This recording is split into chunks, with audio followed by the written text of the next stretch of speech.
And the planning commission's hearing it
Okay, I'll call the meeting to order. It's about 9 minutes after 6.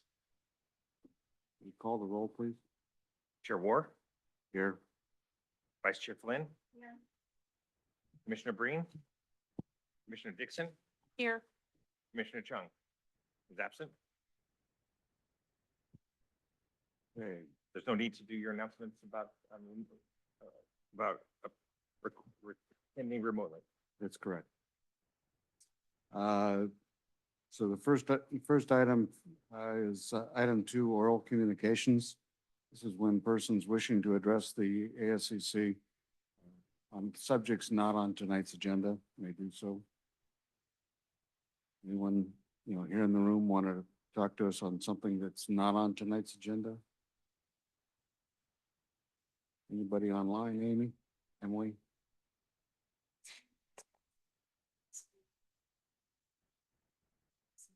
Ed Holland, Ed, go ahead.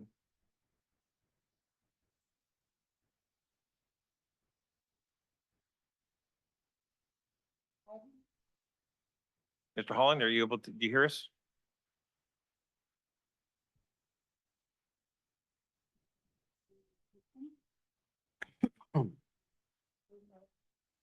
Rita? Go ahead, Rita. Hi, thank you for taking my comment. I'm just hoping that with the 621 pages on this particular meeting agenda, it's not a whole lot of time for the town on such an important topic that will change our community. And there's lots of questions in our community. And, it's just really hard for me to accept that it's on short notice that this particular meeting has come out, and I see the burden of our nice volunteers that are on the dais too, that they had to read and hopefully read through each and every page as they are representing us on the ASCC. So please speak into the mic. Hopefully we'll be able to capture and have a decent conversation tonight. And God help us. Thank you, Rita. Any hands still raised? Okay.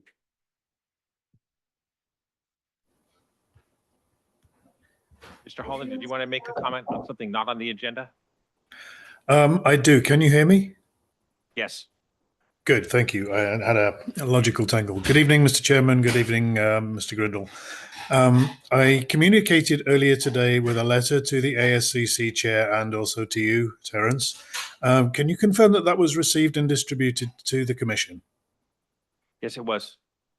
Thank you. I won't go into great detail outlining the points, but I would like to reinforce some of the comments I made about the traffic safety study of volume numbers, and consideration of intersections on Alpine Road that I'd made at the October 17th subdivision committee.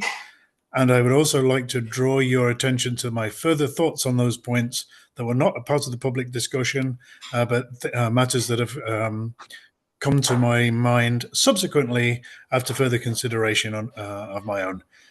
Please give those due consideration, and I thank you for that. Thank you. I didn't get any comments from Ed Holland today. Did you? Oh, you mean now? Yes. All right. Thank you. One more speaker. Last number, that's phone number 77562. Again, comments on items not on the agenda. Good evening. Well, it's a practical question that I have. My name is Caroline Vertongen. I'm a member of PPTS. We would like to know from staff who's presenting today, or if you know it, but there was a coordinated effort to have a group session between PPTS, Conservation, and the Trails Committee. And unfortunately, there was no quorum. So can somebody give us an update when that has been rescheduled? That meetings has not been rescheduled, and instead, in lieu of that meeting, a subdivision committee meeting was held. So that three committee meeting will not occur.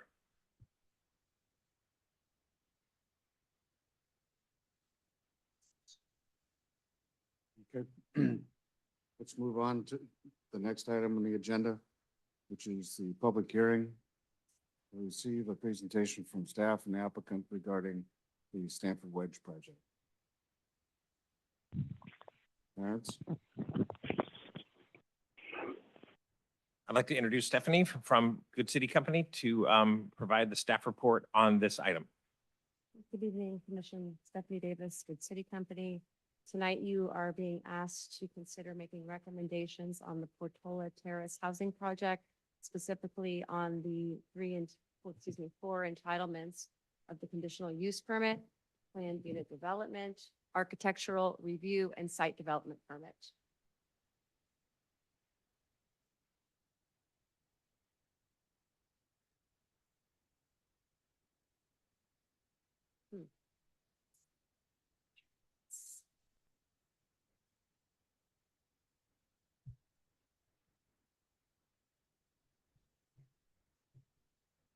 There we go. So tonight, I'll be giving a presentation combined with Rebecca Ald, who is sitting next to me here. She is the project manager from Lamper Gregory. That is the environmental consulting firm that the town hired to prepare the environmental impact report, followed by a brief presentation by the project applicant, Stanford University. So tonight's meeting agenda, as I mentioned, will begin with a few presentations. We'd like to open it up to any clarifying questions by the ASCC, of course, taking public comment, and then ultimately asking the ASCC to make recommendations to be subsequently presented to the Planning Commission on the conditional use permit request that is requested to establish what's called a planned unit development. I'll be getting into the specifics of these entitlements momentarily. Architectural review for the construction of 39 new residential units, the project site, and a site development permit request for associated grading and tree removal. Just a quick overview of what the requested meeting structure for tonight is. Tonight, we are not asking for specific questions on the technical or analysis or mitigation measures of the environmental impact report, compliance with the municipal code. That aspect will be vetted at the future Planning Commission and Town Council meeting required for the project. I will not be presenting further project details or merits outside the three topics that I previously mentioned. So those would include things such as the vesting tentative map that was reviewed and opined by your subdivision committee a few weeks back, or the BMR agreement, again, to be considered by the Planning Commission and Town Council formally in subsequent public hearings. And lastly, we are not asking for any decision to be considered or made on the project tonight. So starting with an overview of the project site itself, it's a little over 75-acre parcel that has been owned by Stanford University since 1899. The physical conditions of the site's triangular in shape, steeply sloped to the rear, although relatively flat along Alpine Road.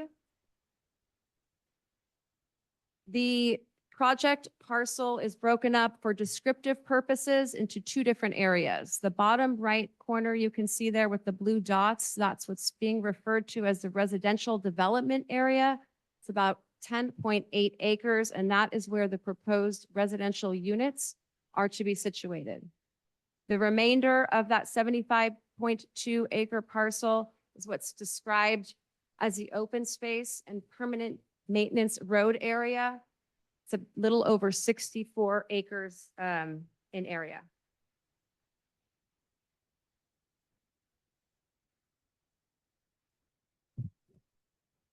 So this parcel is an identified housing site in your town's adopted housing element.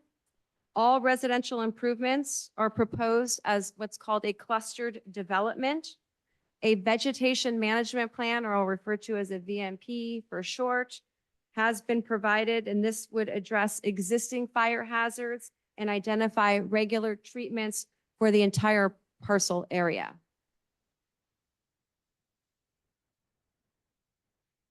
So this clustered development is comprised of a proposed total of 39 residential units on 30 lots. So of those 39 units, 27 are proposed as single-family homes, and the remaining 12 are proposed as multifamily units dedicated as below market rate or BMR affordable housing units. These BMR units are proposed to be restricted as rental units available for households of low or moderate income.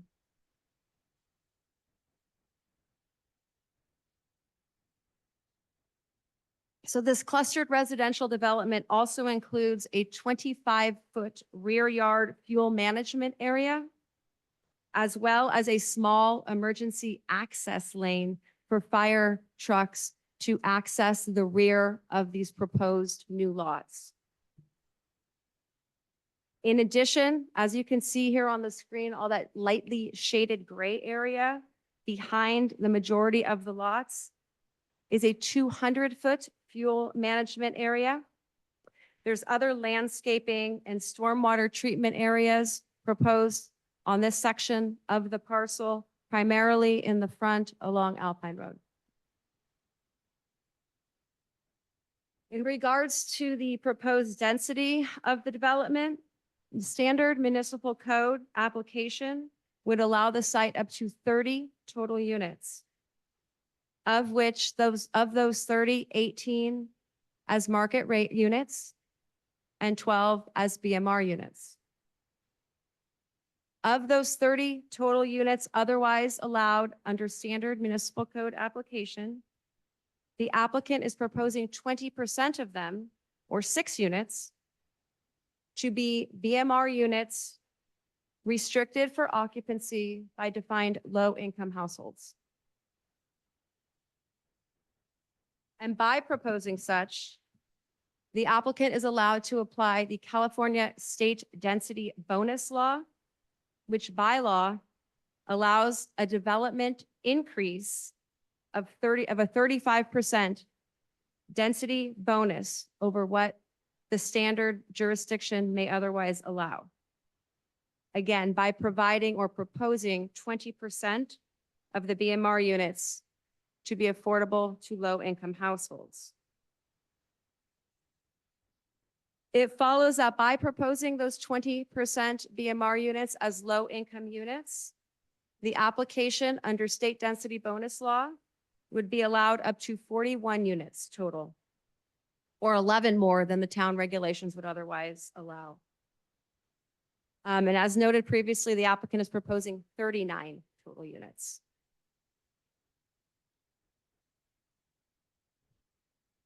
Okay, moving on to the proposed tree removal as part of the project. So what this graphic depicts here on the screen is that residential development area. It's quite hard to see, but you can distinguish between the red and green dots. Those all indicate a tree, either significant or non-significant. The red trees show trees proposed for removal. Green trees show trees proposed to remain. There's 177 trees proposed for removal, of which 123 are town-defined significant trees, while the remaining 54 are non-significant trees. All of the trees proposed for removal, both significant and non-significant, are proposed due to either poor health of the tree, proximity to the proposed new construction, new driveways and roadway proposed, associated grading work, or a combination of all of those factors.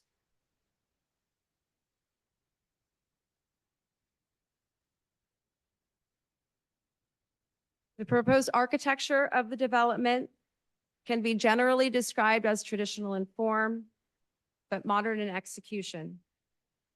All the buildings proposed are 2 stories with gray metal gabled roof lines. The homes are oriented to face inward to the proposed new roadway on the project site, to be finished with a cement fiber of a muted gray or blue tone, and constructed of various sustainability features that comply with the town's green building ordinance. Utilities are proposed to be constructed underground,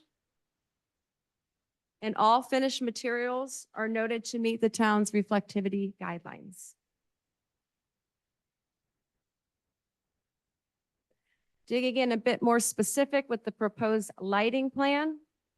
The exterior lighting is limited to the either first floor of the single-family residential buildings or mounted on bollards.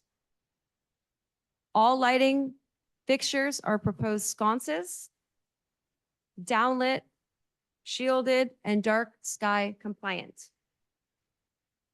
Those lights that are in the site or in common areas are proposed to be controlled by automatic light timers.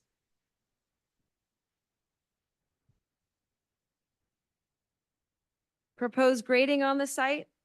The work is focused on the construction of the fire maintenance access road, which is in that upper open space area we'll talk about shortly, or within that residential development area to accommodate the improvements of the units and the other associated physical improvements such as the roadway, pathways, etc.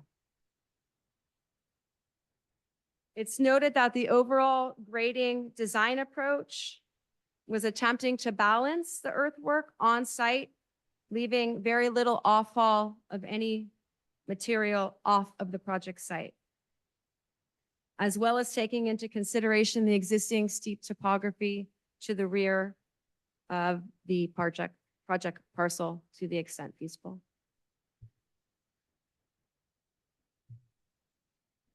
So the proposed landscaping plan has a total of slightly less than 90,000 square feet of new landscaping within the residential development area shown here on the screen.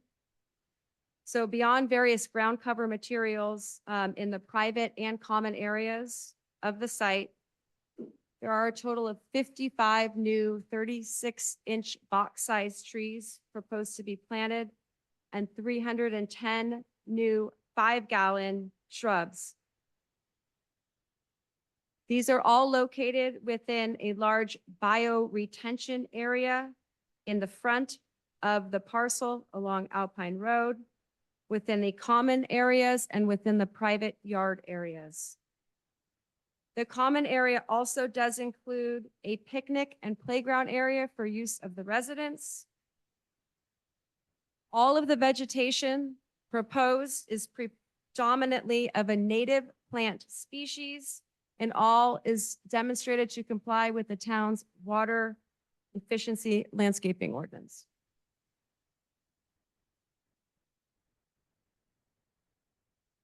This graphic here shows the proposed parking and circulation plan with the development. So the site layout proposes an on-site circulation plan that includes a new loop roadway with 2 access points along Alpine Road, one at the same general location where the access to the existing horse boarding facility is located. The second new access point is at the southwest end of the parcel boundary, again, also along Alpine Road. There's a total of 89 new parking spaces proposed, with 60 of those spaces in private garage or driveways, 24 situated as open parking spaces, primarily around the common open space, that playground picnic area I mentioned, and around the below market rate unit buildings. And then there's 5 additional ADA accessible spaces proposed.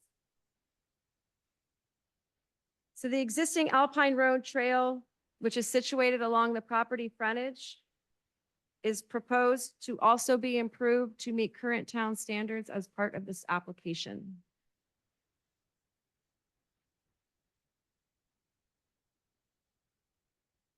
The last piece of the project scope that I'll be discussing today is the requested open space and trails plan component of the project. The open space area, as I mentioned before, consists of slightly over 64 acres of the 72-acre parcel. And it's all located to the rear of where the proposed residences are to be situated. So it includes a new fire maintenance access road, as well as a new looped trail. It's kind of difficult to see the color distinction on the screen, but if you can see the red, let's see if my mouse shows. So if you can follow my mouse, the red line shows the proposed new trail segment. And what's shown in purple shows the proposed trail segments according to the adopted general plan. So beyond the proposed trail and fire maintenance access road, the remainder of that 64.4 acres would remain undeveloped and prohibited from any future development through a binding legal agreement.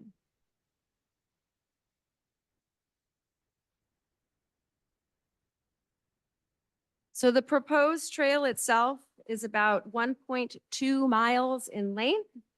And if it was to be approved, would need to be further refined and developed in accordance with the adopted town regulations and policies pertaining to trail construction, use, and maintenance.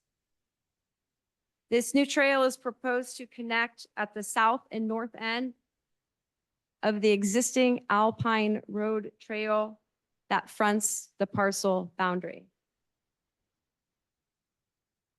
The applicant states that the proposed trail alignment attempts to be as equivalent as feasible to the town's general plan trails map, but does have the variation in alignment due to routes that are attempting to avoid extreme slopes, to avoid potential wetlands and riparian corridors, and to reduce risk to wildfire.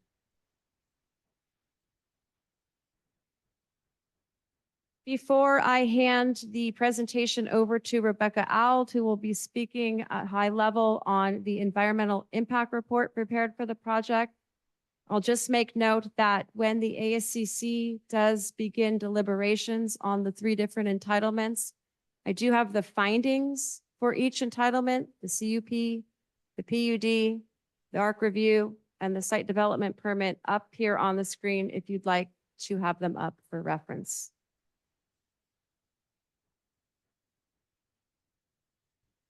I'm going to pass it over to Rebecca. Good evening. As mentioned, I'm Rebecca Auld with Lanfear Gregory, and I led the environmental review for this project as a consultant to the town. So I wanted to start with a quick overview of the purpose and process of the environmental review, and then summarize the analysis that was conducted and the documentation that was issued. So as the agency with discretionary approval over the project, the town is the lead agency under the California Environmental Quality Act, or CEQA for short. And the town is therefore required to consider the environmental implications of the project. To meet this end, an environmental impact report, or EIR, was prepared for this project.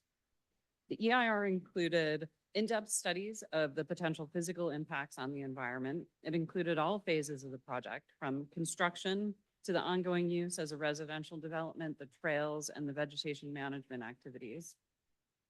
It includes measures to avoid or reduce any environmental effects called mitigation measures, and the process provides for opportunities for both agency and public review and comment. So I wanted to clarify that the EIR is a disclosure document.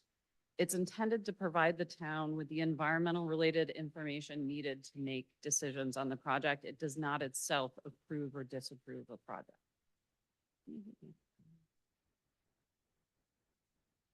So the environmental review process for this project began with a notice of preparation issued in late 2020. It asked the public and agencies for input into the environmental topics of concern.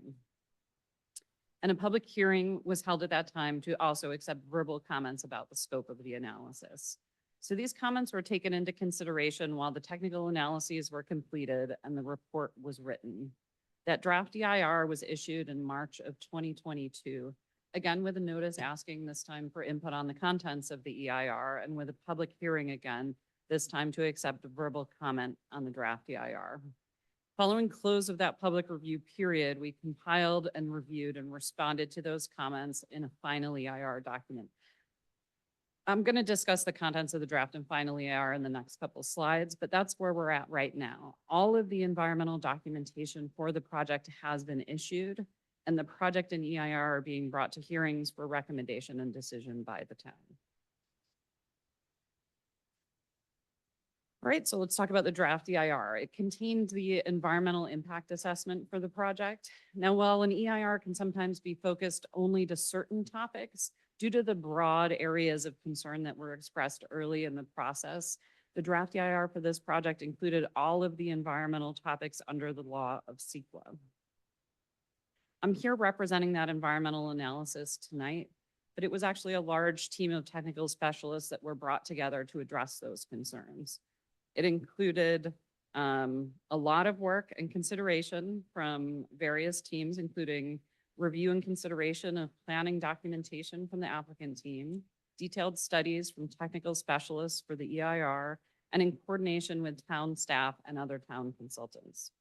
The technical studies for the EIR included visual simulations, biological surveys, cultural and tribal cultural coordination and surveys, emissions, noise, and transportation modeling and analysis, technical review of reports and plans related to geology and faults, hydrology, hazardous materials, and utilities, review of relevant plans, policies, and regulations, and detailed wildfire modeling. With all this analysis, the EIR was able to determine that with implementation of the identified mitigation measures, the project would not result in a significant impact on the environment. So following circulation of that draft EIR, a final EIR was prepared. This compiled and responded to those comments that were received both in written form and verbally on the draft EIR. And these comments, many of them were focused on known community concerns. So these included general non-environmental project opinions, concerns about wildfire, concerns about changes to the state of the site, especially as related to biology, trees, open space and views, traffic and safety, seismic fault mapping, the Alpine Canyon Trail. Next slide, please. The final EIR, in responding to those comments, included additional discussion to help explain the analysis and conclusions in the draft EIR. And it also informed minor revisions to clarify and strengthen the draft EIR text and the mitigation measures. These would be considered minor revisions under the law of CEQA, and no additional documentation other than what I've just discussed is required for the environmental review of this project. That final EIR was issued in August, and notification was sent to anyone who had commented on the EIR or otherwise asked to be notified about the project. And with that, I'll hand it back.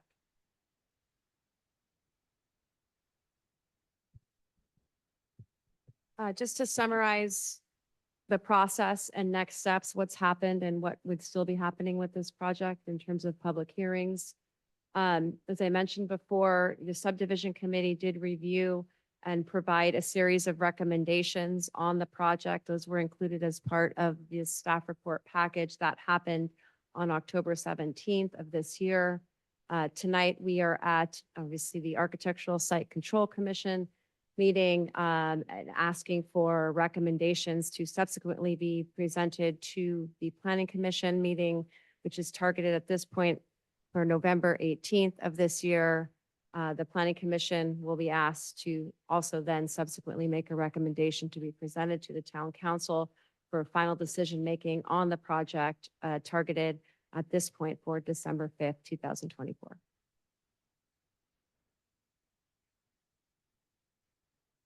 So that concludes my presentation. The process wants to open it up for any questions of staff, or I know Stanford does have a brief presentation that they would like to make as well. Y'all have questions, of, the town's review. I have a question for the EIR. What types of changes would require the EIR to be redone or parts of it to be updated? Sure.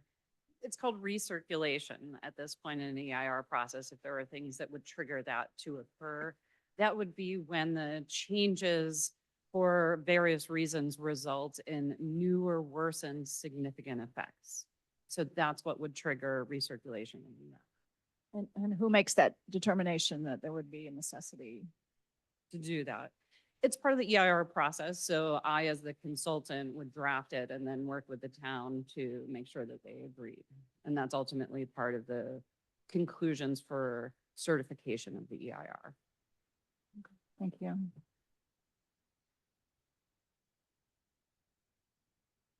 Any other questions?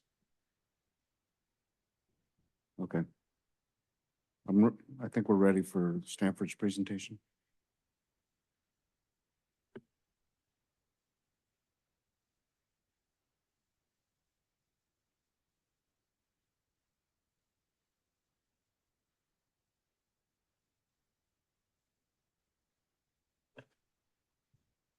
Okay, as they're loading our presentation, lots of graphics, so it may take a second to load. I will go ahead and introduce myself and our team here that are here tonight. My name is John Donahoe. I'm the project manager for this project. I'm the senior director for planning entitlement for Stanford Real Estate. I've had the pleasure of working on this project since 2016. And first of all, I want to thank you all for being here tonight. We're kind of sandwiched between the end of daylight savings time and an election tomorrow. So lots of things going on, I'm just very happy and pleased that you're all here this evening. Also making a presentation with me tonight is Nancy Malone. She is principal of Siegel and Strain Architects. Their firm works not only on the architecture of the buildings themselves, but they assisted us in the actual design of the site plan. Also in the audience, we have our landscape architect. Unfortunately, my civil engineer is out sick tonight, but he promises me he's standing by his phone. So if I text him, he will help answer questions. And we have other representatives of Stanford as we may need to call upon them. Next slide. So again, I'm very happy to be here tonight. Obviously, for someone who made an application in 2019, I'm happy to be here tonight to make a presentation on this particular project.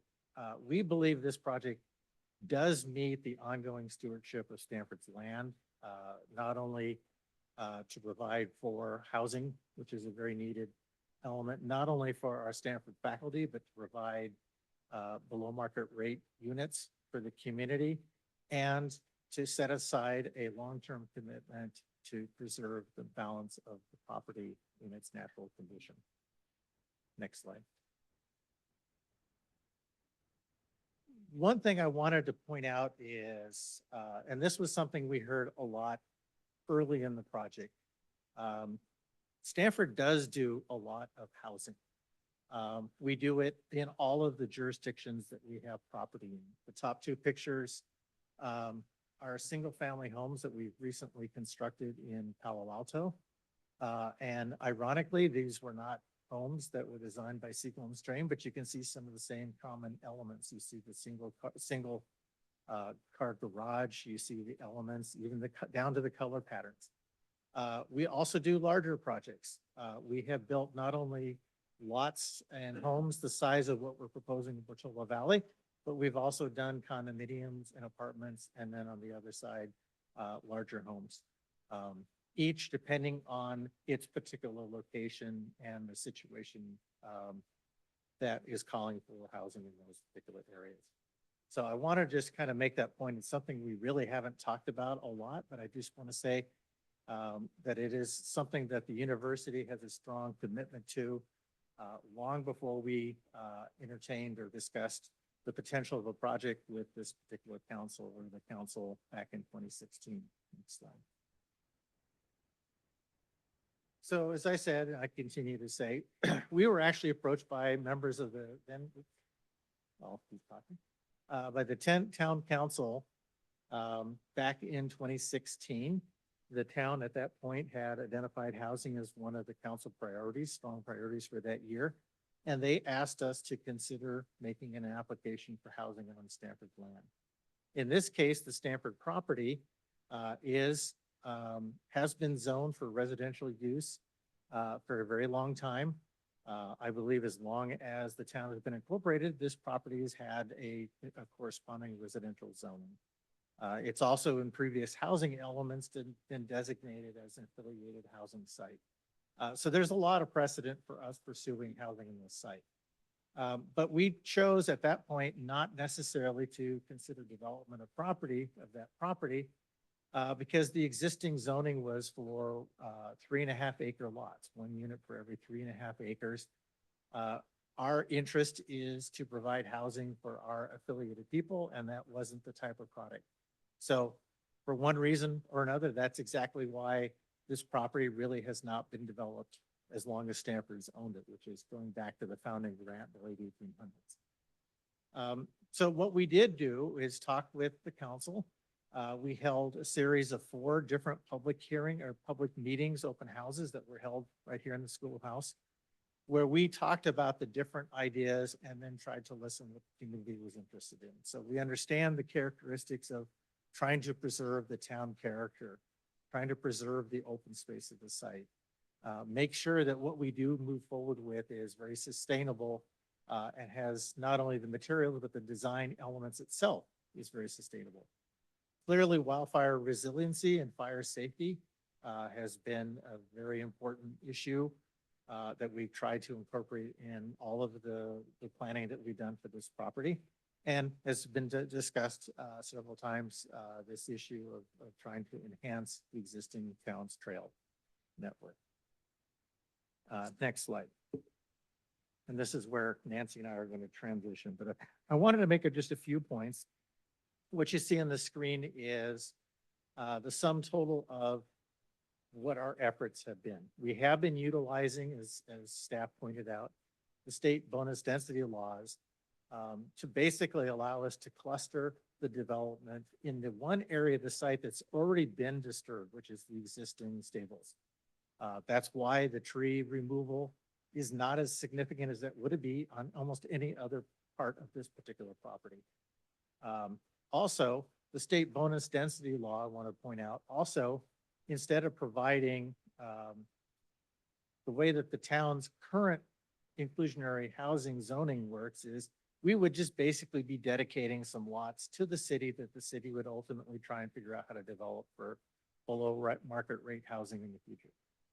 By the use of the state bonus density law, Stanford is going to build those units and operate those units. And instead of getting the mandatory 6, which the code would require, we actually voluntarily doubled that to 12 units. So the city is actually getting double the number of BMR units based on our conversations with the town council at that time. So with that, I will turn it over to Nancy Malone. At the conclusion, both Nancy and I and the rest of the team will be available for any questions that you might have. Thank you. Thank you, John. Good evening, everybody. Like John and the rest of our team, we're really happy to be here tonight after a long time of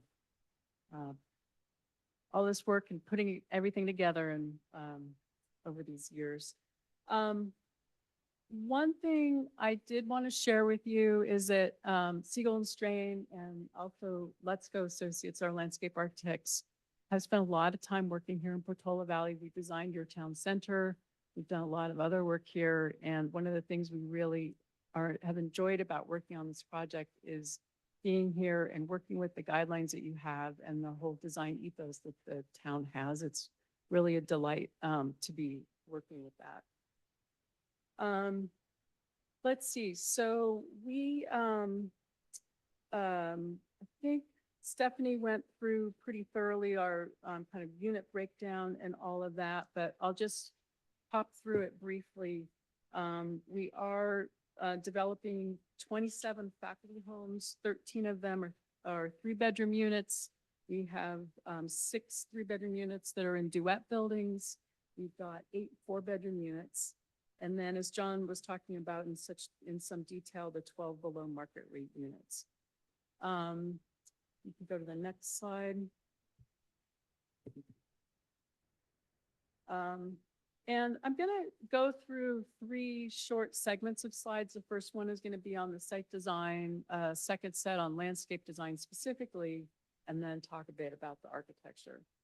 All of the work that we've done has been guided by the town's design guidelines. And in terms of the site development, you really have very inspiring guidelines, and we really appreciate the major goals of minimizing disturbance to the natural terrain and vegetation and maximizing the preservation of the natural beauty in the open space here.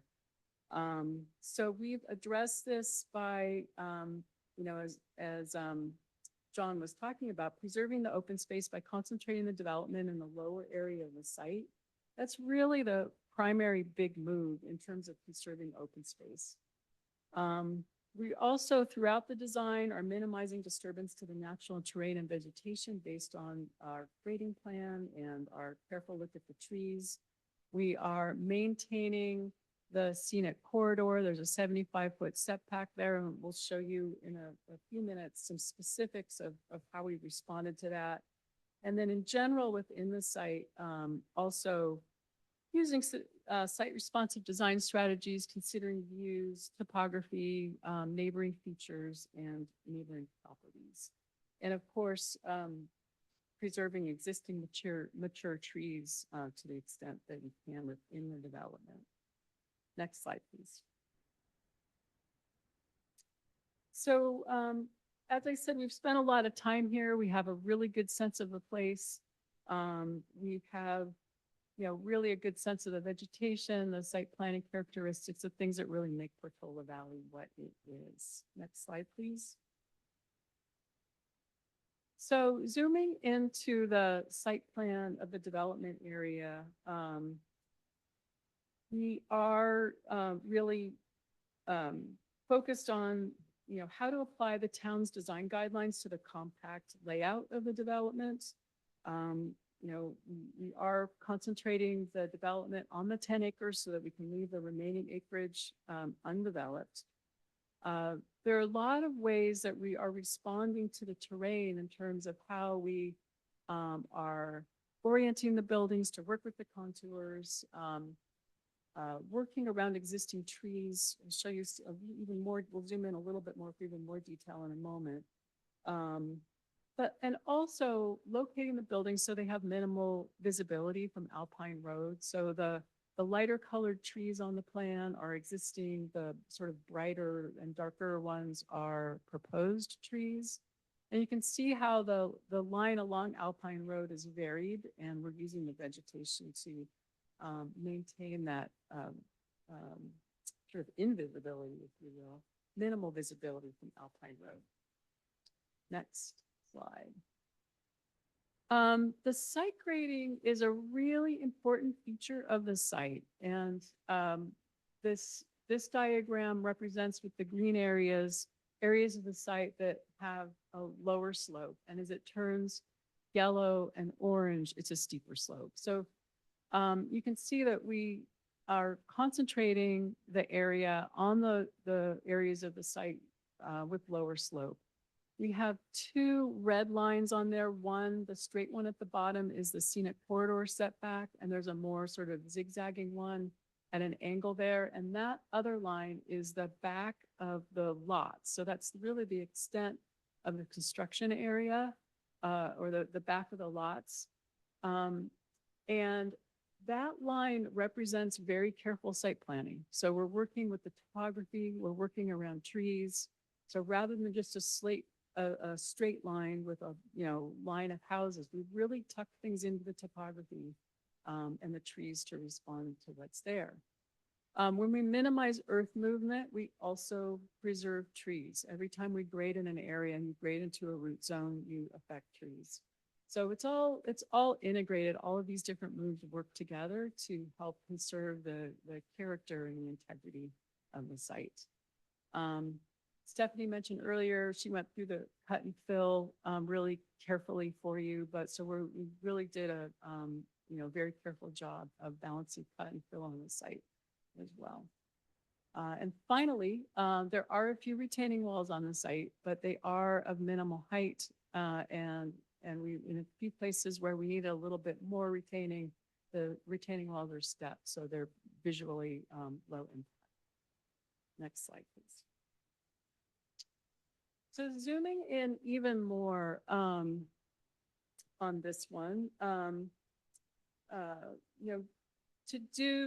to really apply in detail the town's design guidelines, we go from the big scale to the small scale. And as we get smaller here, you can see along the top in more detail how those lots vary at the back. And you can see in the upper right there how we are responding to the tree canopies in the placement of the lots. So, we use this kind of irregular design to literally respond, but also to create a more natural feeling environment. So there's more variety in the neighborhood. And to complement that, also all the plantings and screenings that we develop are of varied placement. So we're creating an area that has no rigid lines or boundaries, but has a more varied and natural feeling. One final point for this slide, each unit does have a small private yard, and each of the BMR units has either a private patio or a deck, depending on whether it's on the first or second floor. Next slide. So in developing the details, we have to, designed all the specifics to also promote the rural character that the town is known for. We have the street going through the site, or the private road will be the minimum compliant street width. So it's, we've worked with the fire protection district. It meets all the fire codes, but it's the narrowest compliant so as to reduce the paving. The street will have rolled curbs. Other types of paving we've also minimized. Our fencing is all low and open, so you can see the landscape through it, and you maintain the open feeling of the area. And as I mentioned a minute ago, we are working very hard to minimize the retaining. Next slide. Plantings are a really important part of the sort of design and the feel of the town. Our plant selection complies with the town guidelines by being native, the native plants that are not just native, but really compatible with plants that are on the site. We also have Stanford has developed a really excellent fuel management plan, vegetation management plan, and our plant selection works with that as well. We're also using plantings to create a sense of privacy, not just between the road and the development, but also within the development between buildings and the various units. And again, we'll be using irregular nonlinear plant groupings to complement the existing vegetation and to feel more naturalistic. Next. We have a really sweet open space area that we've developed around a few existing trees, and one of them in particular is just an absolutely magnificent tree. So those trees will create a really wonderful sense of place for this shared open space. We will have a play area and other site furnishings made out of natural materials, and it'll be a nice kind of central area for residents to gather. Next. Lighting is very important to the character of the town, and all of our site lighting follows the town design guidelines. It will be minimal. It will be low light level, turned on only as needed for resident safety.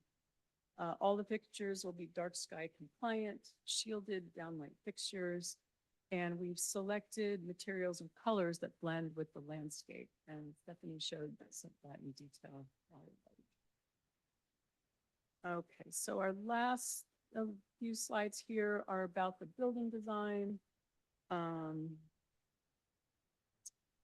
So the town design guidelines encourage architecture that is responsive to the site, in harmony with the natural environment, compatible with the surrounding area, and in keeping with the rural character of the town.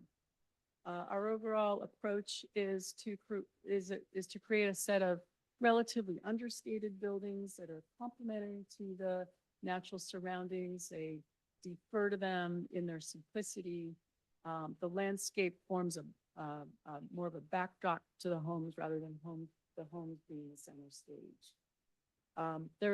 We've developed a cohesive neighborhood aesthetic, so all the homes have a certain cohesiveness that makes it feel like a calm place. So again, it allows people to really focus on the landscape as opposed to the buildings. Elemental massing consists of gable roof forms with garage elements, porch elements. There are 1- and 2-story bays on the buildings. So we create a lot of human scaled elements and some variety along the streetscape. Next.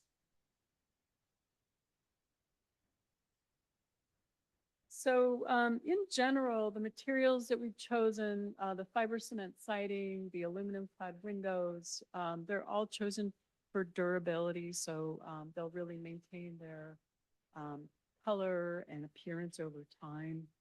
The color palette itself is muted colors in sets of blues and grays. Our roofs are dark colored, complying with the town guidelines. And all the materials we selected are low reflectivity. We can just pop through the next few slides, which are a little bit more detailed examples of some of the things that inspired us as we were developing them.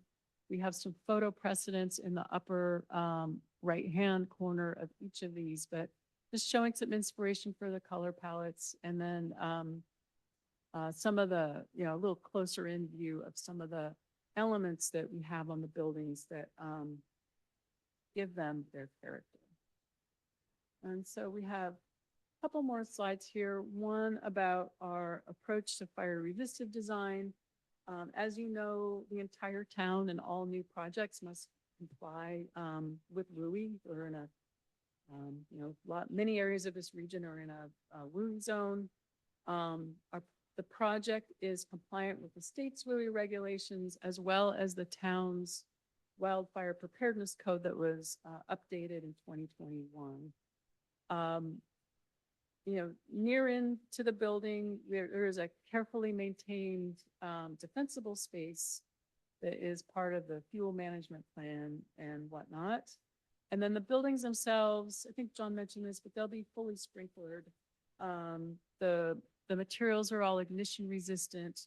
They're being detailed with, ways to also resist fire with the vents. Vents will be screened. We're planning on, in fact, non-vented attics, but other things like HVAC vents and so forth will have mesh in their vents to prevent embers. Windows will have tempered outer panes and are, metal clad, so they will also be somewhat fire resistant. And then the fences and gates will be non-combustible within 10 feet of the building. And then just in general will be open and have a minimal amount of combustible material. Yeah, two more slides. The next one is a focus on sustainable design. So we are compliant with the town's green building ordinance for new residential buildings. We also, and that includes that there'll be all electric net zero energy homes. We have a whole range of systems for the homes, including a battery backup system, which can be used not only for backup power, but also for load shifting. Each home will have a package of Energy Star appliances, an induction range. We will be providing EV charging at each home. And within the building, a package of helpful materials to help optimize indoor air quality. And then inside and outside, we really focused on low carbon materials. And we just want to thank you for the opportunity to be here tonight after this time. We're really excited to be able to answer your questions and look forward to doing so. Thank you.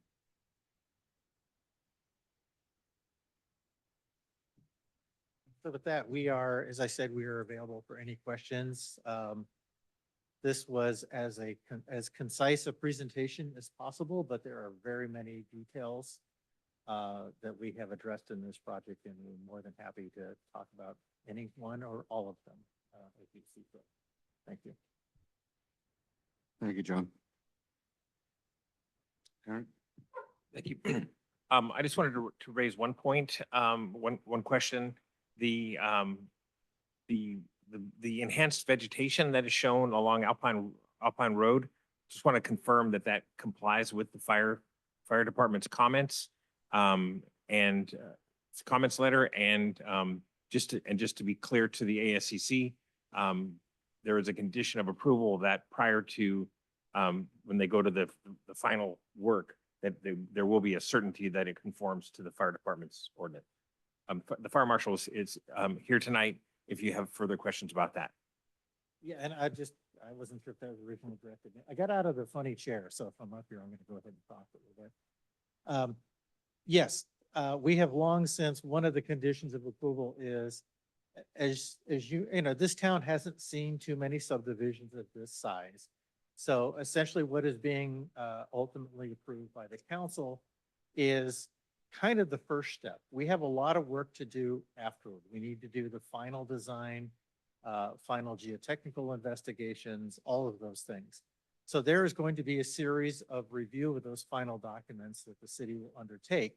And to Terrence's point, the landscaping plan, one of our conditions of approval is the landscaping plans must be reviewed and approved by the Woodside Fire Protection District in addition to the town in advance of any construction activity beginning.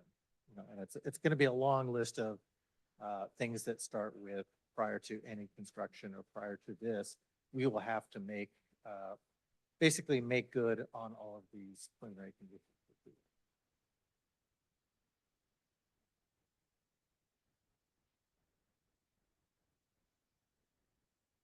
The ASCC have, questions of the applicant?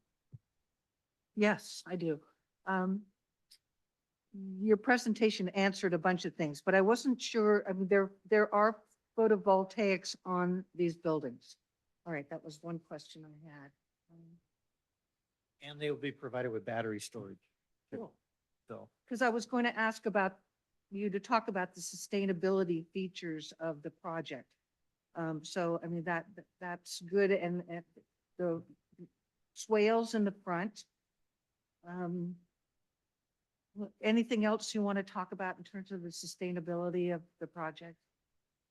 I mean, I mean, we're trying to do as much as feasible as possible. But even the fact that we're doing this project in the first place, if you think about it, big picture is very sustainable. There's not too many major employers that can provide housing for their people within close proximity to where they work. That's a huge sustainable element. This is not going to be a market rate project where you don't know who's going to be buying the homes or where they're going to work once they locate. So if you start with that assumption, that's pretty good. We're obviously there's enough system of existing trails that residents can bike to work. They don't necessarily rely on the cars. And then just in terms of the building materials themselves, we're trying to be as sustainable as possible. And again, down to the EVs, the battery storage, the garages will be wired to accept 220. So you can, if they get, once they get a charger and they can decide which charger they want or which electric car they want, they can easily plug that in and have that pre-wired and ready to go. Great. Um, I hope the Marguerite will come out. I hope that will be, that will happen ultimately, but That's a question I we've think been it's asked a important. lot. The problem is this is a relatively small project and it's aimed for Stanford faculty and their arrival on campus varies. So we've looked at that. We've tried to project ridership and it's just not enough to justify taking a Marguerite out of this location. But as part of our overall main campus traffic goals, we're always reevaluating this. As many people have pointed out, this project is not going to be the only Stanford people that live in the community. But if there is a synergy enough and enough momentum and it really comes down to a mass, we don't want to run empty buses back and forth. So if we can hit that critical mass, then we certainly would reconsider that because it benefits the main campus's sustainability goals. Then I just have a quick, a parking question. So there are 39 units on 30 lots and there's 89 parking places. Is 89 parking spaces outside of the garages? Or is that 89 total? It is it's a total. So you have these are one car garages. Like I said, I showed the picture of one we did in Palo Alto. So it's, and then we have a parking space in the driveway itself. And then we have guest spots located throughout along the Loop Street. So the Loop Street itself is no parking. You cannot park in that street. It's for fire purposes. You won't want to block that. But we do have dedicated parking spaces. And the total count technically exceeds what the city would or town would normally use for. So 89 total. Correct. Because I think for me, it would just be unacceptable to have any parking on Alpine, Oh, there is. period. The Alpine is within the town's control and we are not counting on nor proposing any parking on Alpine Road. It would all have to be within the project itself, our internal private loop drive. Could I follow up on a question related to your Go parking ahead. one? So they are one-car garages, but when I look at the plans, it seems the driveway is pretty much the width of the garage. So I'm not 100% clear on how a car could park there unless you're planning them to be one in front of the other, essentially. Yes, you call it a tandem Tandem, relation. yes. Yeah. Okay. Yeah. And there's no lighting in the parking lots. It's just all That's, path lighting. Correct. Yes. Okay. Yes. Great, thank you.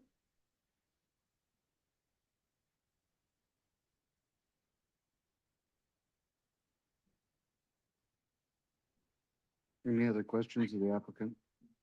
I mean, is it time, I mean, I want to know about what happens on Alpine Road, if there are going to be any turning lanes.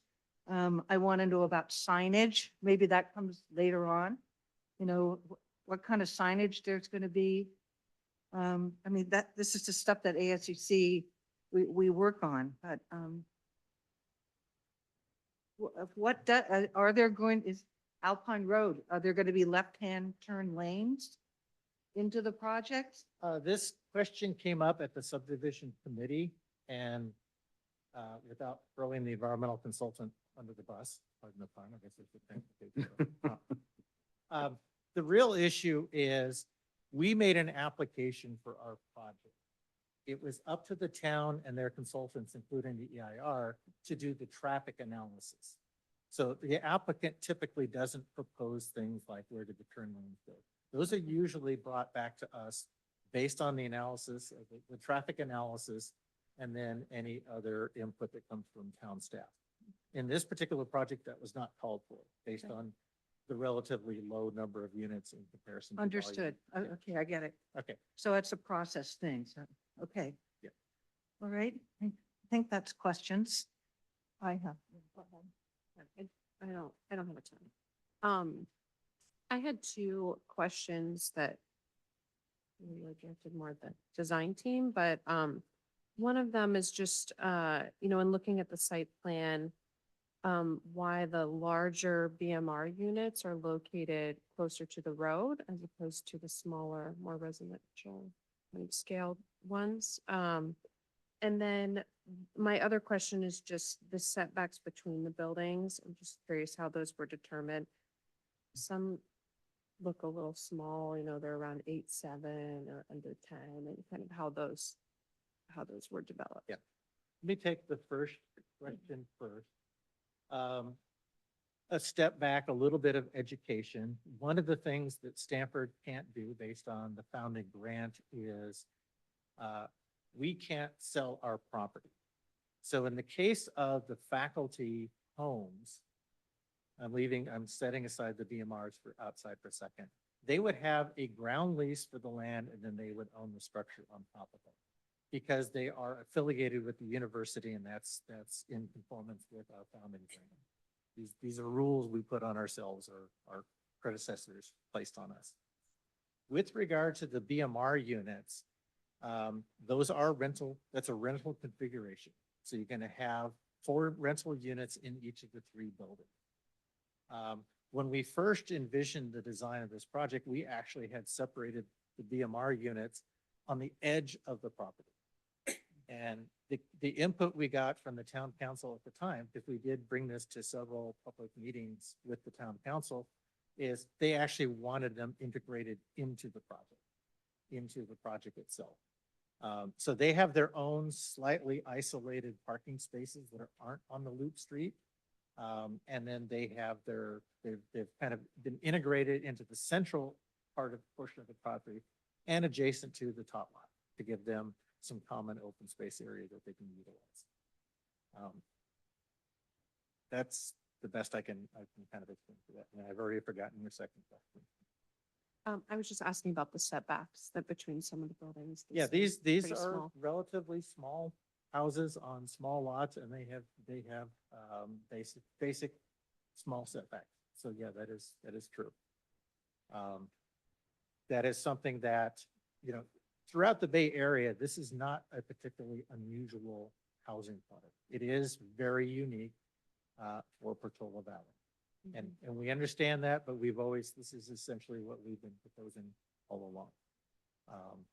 So we have felt that this is akin to a 0 lot line design, although we're not actually proposing 0 lot lines. So we have side setbacks, allows both sides of the house to be utilized for things like garbage can and composting, storage, etc.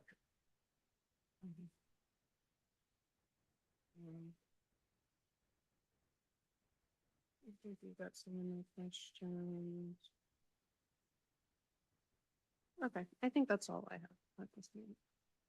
Is there a dumpster area, or what happens with, everybody has their own trash units? That's correct. They will have their own bins, and whenever the trash day is, they will bring them out, and the trash trucks come down, pick them up, dump them, do whatever they do. That's also true for the BMR unit, that they have their own dumpsters. They're more bins than dumpsters, because there's only 4 units in each of those buildings. So we're not talking about a large apartment project that requires a dumpster person. Just want to make sure there is not a dumpster. No dumpsters. Okay. And this is an HOA, right? It's That's an correct. HOA, and so if anybody at Stanford decides who's going to live in each building, there will never be for sale signs or for rent signs, right? That's correct. Okay. That's correct. All right. I will, okay, I'll expand on that, but I'm not going to disagree with what I just said. The BMR units, who lives in the BMR units, will be based on guidelines established by the town. Oh, right. But again, same concept, same song, different verse. We will not be putting up, and they're not necessarily, if there's a vacancy in the BMR units, we would work through the town to work off an established list. We're not going to be advertising to the general public to say, here's a spot, please move in. Thank you. Yeah, so my questions are the EV chargers, you said they're going to be one in every garage. Does that include the BMR units? Because they have 2 garages. They will be, the garages themselves will be pre-wired. We are not at this point proposing to have standalone like charge point or something for the rest of for the, units. And what about in the parking lot? Is there going to be any standalone EV chargers? No, Okay, and then the 2 garages that are in each BMR building, which apartment actually would get access to it would those? be for the larger one, and that The would, they would be upstairs priced, ones. priced accordingly. I see, okay. When I look at the retaining wall page, I can see that, actually, that the ones around that face the hillside range from 4 at, what is that, the south end. And then they kind of are only 1.5, 2, 2.5. There's a little bit of a 4 in there, 3.5. So they're not very big at all. But then the ones in the front next to the BMR are more, there's a double one, it appears. And each of those are like 3 feet, 3.5 feet. So I'm just wondering what that's going to look like with respect to Alpine Road, because I went out to the site today to kind of view it, because I guess all of us are new, right? None of us have seen this project before. So I've never been on a site visit, so I was kind of disappointed we didn't have one. So I wandered around and got covered in burrs.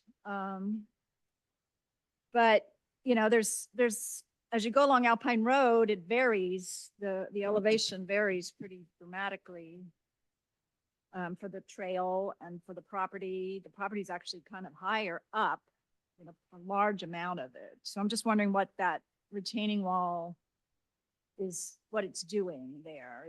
Are you cutting down to make the pads for the homes, or are you filling there, or what? Yeah, it's actually if you can actually advance to the next, I believe it's the next slide in the presentation. Easier said than done, I realize that.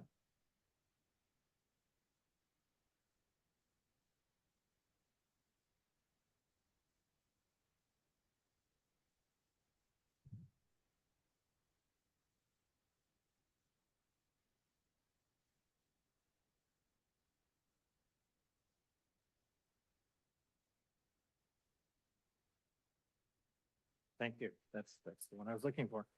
So,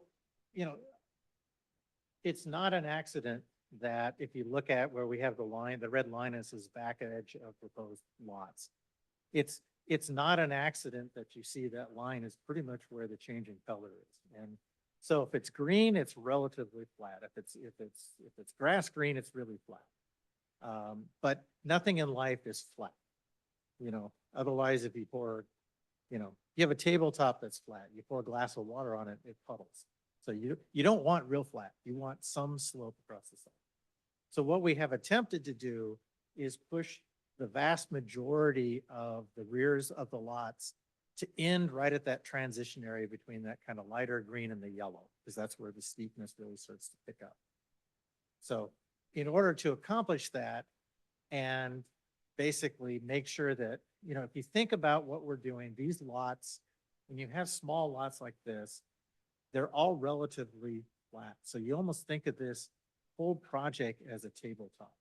It's tilted a little bit so it drains properly, but you don't have enough room between the lots, especially from the front to the rear and the streets, to really change grade a lot. So what we're trying to do is push into the hill as much as possible, and then we transition so that we stop our grading and in the retaining walls before we get to the 75-foot scenic setback. And as Nancy had pointed out in her presentation, that's the area where she was talking about, instead of one tall retaining wall, we've actually had 2 separate ones to kind of terrace down a little bit. Okay. And then we would be landscaping around that terracing as well. And could you speak to how the decision was made in terms of the numbers of homes that are 4-bedroom versus 3-bedroom for the single family units? How did you come up with 8 for the 4 bedrooms? And then I forget the number. 19 or something for the 3 bedrooms. Yeah, I was gonna say we have a big wheel in the back and we spin and then whatever lands on that. Again, as I said earlier, we have a lot of experience on newer projects and we have a really good database of what our faculty are really interested in. Now, they all would like to have a huge house with a huge yard, but we can't provide that. So in looking at this particular project, we felt that was a good balance between, generally speaking, what the typical faculty member, because we're aiming for a lot of the younger faculty that are getting an offer to work at Stanford and they're getting an offer to work at Northwestern in the Midwest. And they like Stanford, they like the reputation right until they see the real estate prices. And then they say, excuse me.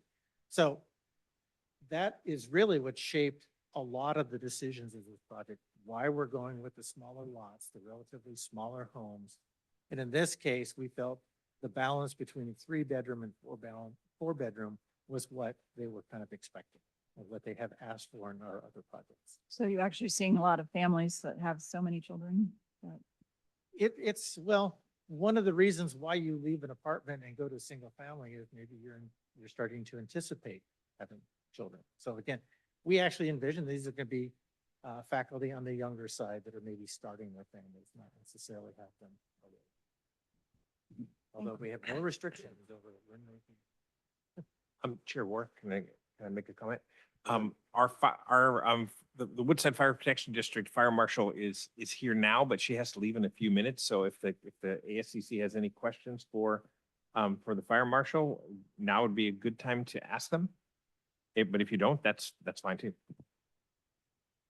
I guess I would have one. At the ACC last week, 2 weeks ago, it was interesting for me to note in the Woodside Fire Protection District's requirements for the project that in fact, because it was stucco, there was no requirement for no vegetation in the 5-foot zone, that it was perfectly fine to have vegetation in the first 5 feet because the siding was so fire resistant, stucco and whatever. So I just wanted to get a little bit of clarification about that.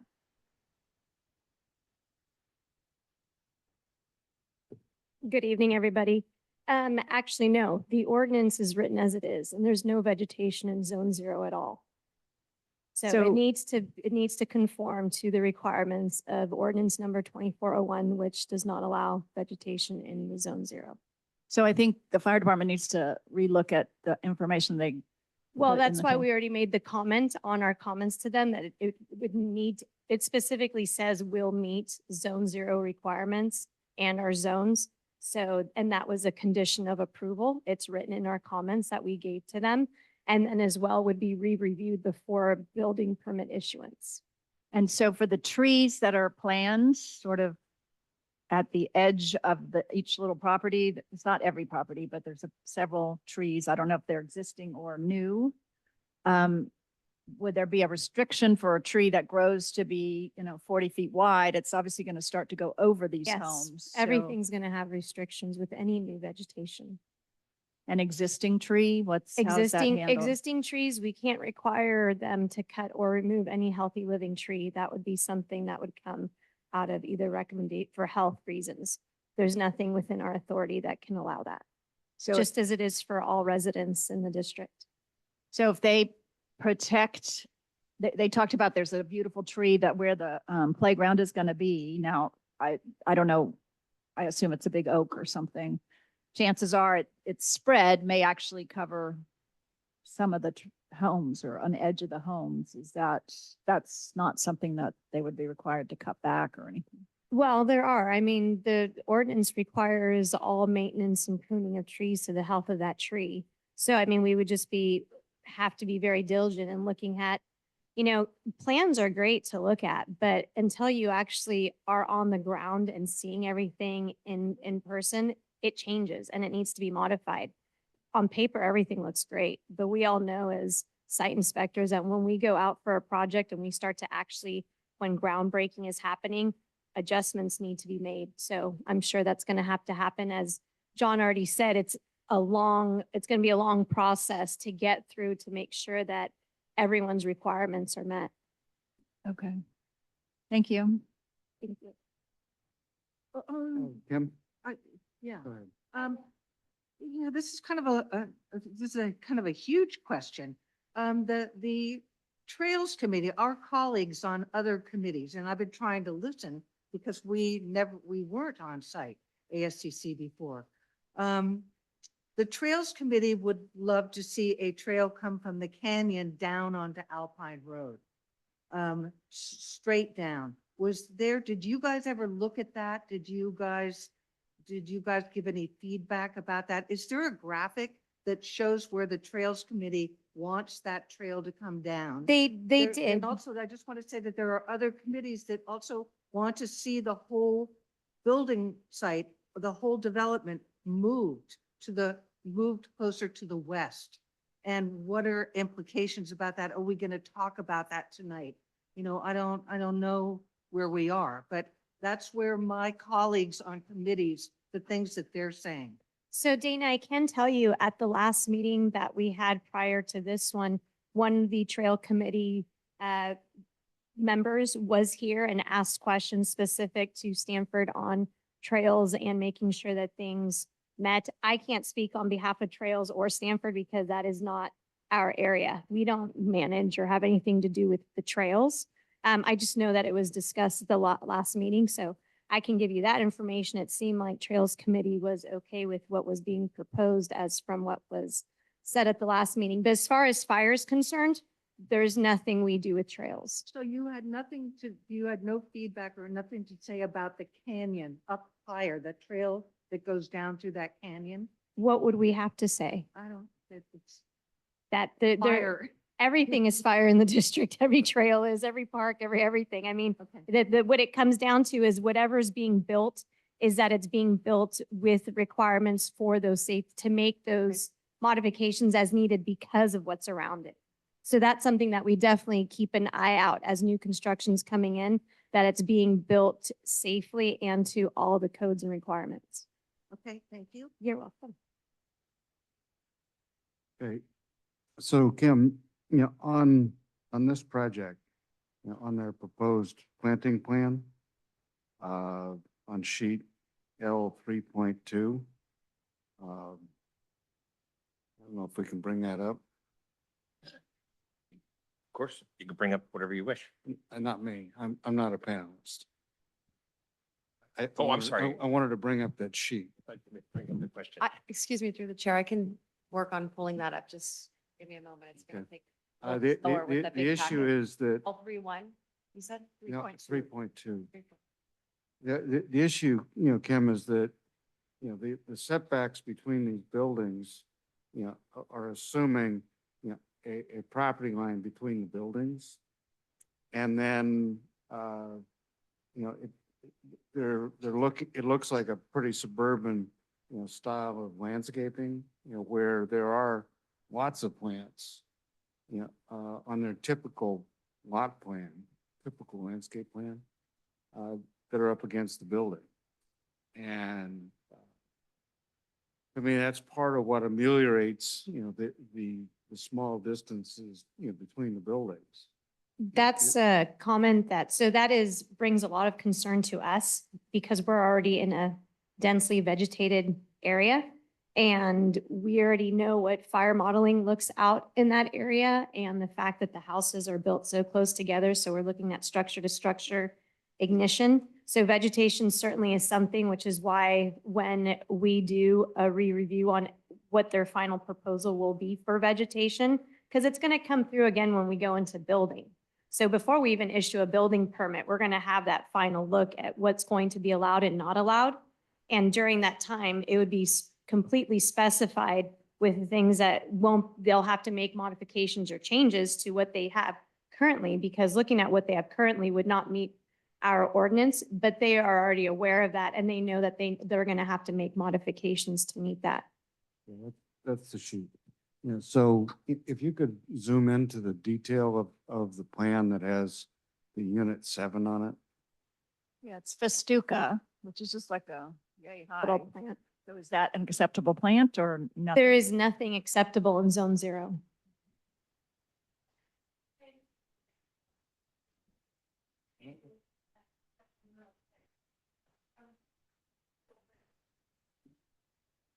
So that ordinance, the 0 to 5 feet, when we prepared these plans, it wasn't part of the condition at that time, back in 2019. So now here today, we'll have to carefully remove planting within that 5-foot zone. But since the houses articulate a little bit back and forth, we're gonna look and take advantage of how we can layer in planting and still soften it where it's not within that 5-foot zone. So we'll work as a team to create that still kind of soft, natural design for the planting, but we'll have to remove it between the houses. But that's the part you don't really see, because from the front and the back, we'll still be able to layer planting in, if that makes sense. Well, the issue that, is coming up to me, is that, we're at the point where, we're being asked to make a recommendation for the tentative map. The tentative map establishes, the spatial expectations. Yeah, and at the same time, we're thinking about, the landscape mitigation. And some of that landscape mitigation isn't going to be allowed, moving forward. And so I just wanted to bring up to us, that, it kind of throws a bit of a monkey wrench. You know, Carter, and as Andrea already mentioned, when these were sent in, it was before the fuel mitigation ordinance was adopted, which is why rather than going through this whole process of them having to redo all the plans for vegetation, we have been working with them and in discussion of knowing that different, things are going to have to be changed when the final proposals get met, but it wasn't a reason to have to stop anything because we already both have the understanding that we're working together to make sure that they fulfill the requirements of the ordinance. It just wasn't something that was like a showstopper right now that you need to do. We just know we're going to have to do that before we get to the building permit issuance. So in understanding that concern, the fire district has that concern, which is why we're working with them, but we want to keep it moving for them. So we knew building issuance would be the time when it would get addressed. They would make their design changes, we would review them, and then make sure that we come to an agreement. And then, of course, it always is still going to keep changing because even once construction starts, unforeseen things always happen, as you know, and we'll have to say, hey, this isn't going to work here. It's going to, so that's going to be a moving part for a while until it finally gets finalized. But we can't final a project once the construction's happening. We can't final a project until it meets all code requirements. So let's just say hypothetical, something was done that wasn't approved. We still won't approve the project. It'll have to get changed. So we have the authority to do that during that time frame. So it's going to be a long process. I realize that, the issue now, for us, Kim, is that we're trying to, part of the ASCC's job, is to judge, the visual impact, and, a significant part of, what I feel, is good about this design, is the landscape design. And, as I see, that code, there's going to be trees and plantings and a lot of stuff that isn't going to be allowed that to me are important, from an aesthetic standpoint, to mitigate, the clustering of the buildings. Because, but this is moving into discussion. Like I was saying, the buildings are undulating back and forth. And 5-foot clear, we're showing the trees at full, size, 30 years down the road, and those will be maintained to a certain size. So you're still gonna get a really beautiful, soft front. Just where it gets tight between the houses, that's where we're gonna have to eliminate the planting. And those are pretty low anyways, like your big your big aesthetic of this whole project is what you're gonna see from the streetscape and also the amount of existing native oak trees that we're saving, especially along Alpine Road. That's gonna really keep the character that we're after. Okay. So we have the fire department's take on the landscaping. And, but are we gonna talk about this later? Are we gonna get into We're gonna- landscaping yeah. and everything? Yeah. Right. Yeah. Yeah, can I I make have a a- problem what- with the what- landscape plan. What we were trying to do, basically, what Terrence is asking us to do, is try to get through, the issues Right. for the fire marshal, in advance so that we can keep things moving, and let her go home early. Yeah, and let me add a couple, because I'm sitting there quietly listening. Couple things that I was hearing is the first thing, even prior to grading, we will have an arborist on the site looking at all the trees that we're retaining. And that's the appropriate time to limb up the existing trees on the edge of development. It's actually better for them to be limbed up at that time and not wait for the development. What we talked about there with the detail of the plans is, as we said, we will have an HOA maintaining the front yards of all these units. So it's not going to be up to the individual homeowner to be, worry about whether his tree or her tree is within X number of feet of any chimney or whatever the code basically says. Also, the beauty of the HOA is they will have to make sure they have the HOA approval for the rear yard landscaping too. They can't just do whatever they want in the rear yards. That has to have HOA review and approval as well. So I think we have, and this is, not unusual for any projects that the HOA does have to step in and govern to the codes that were approved of the project. So we have conditions of approval. Regardless of what the landscape plan is showing, we have bigger overarching ordinance codes that we have to meet. And we will meet them and we'll continue to have that review process. So just to follow up on that, if all those plants that are in those corridors, which range from, I think, 5 feet maybe was the smallest, up to about 8 maybe. So what surface will be on the ground then? Will it be a hardscape now, or is it just going to be gravel, or what's the? It would plan be for that? probably not gravel. We could do a fibar, which is an engineered wood product, which is not combustible, as opposed to the old fashioned wood mulch. We've had those discussions internally over the last couple of years. Yeah, okay. Because that area around the 5 feet has, not only is there a landscaping component, but as the architects on the panel know, it also has to do with site drainage and runoff from the homes itself, and you want to contain that. And then you get to the landscaping itself, and you want to make sure that all the yards drain appropriately. So there is a system into the landscaping that goes beyond just how nice it actually looks. Okay. Any other questions of, that would involve the fire marshal?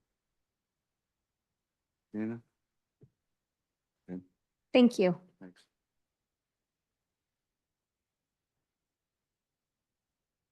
Okay, we stop with, questions of the applicant. Do we have any more questions of the applicant that we want to?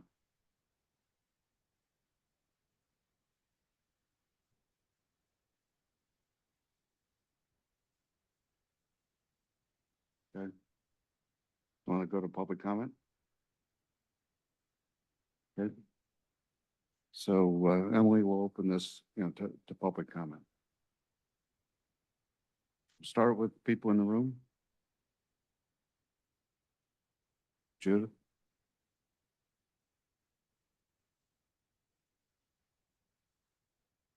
I sent each of you a note, but I'm going to take the time to go over some of it before with you again, partly because of this, we're going to work it out that we keep hearing. We'll work that out. You're being asked to approve the plans that you see.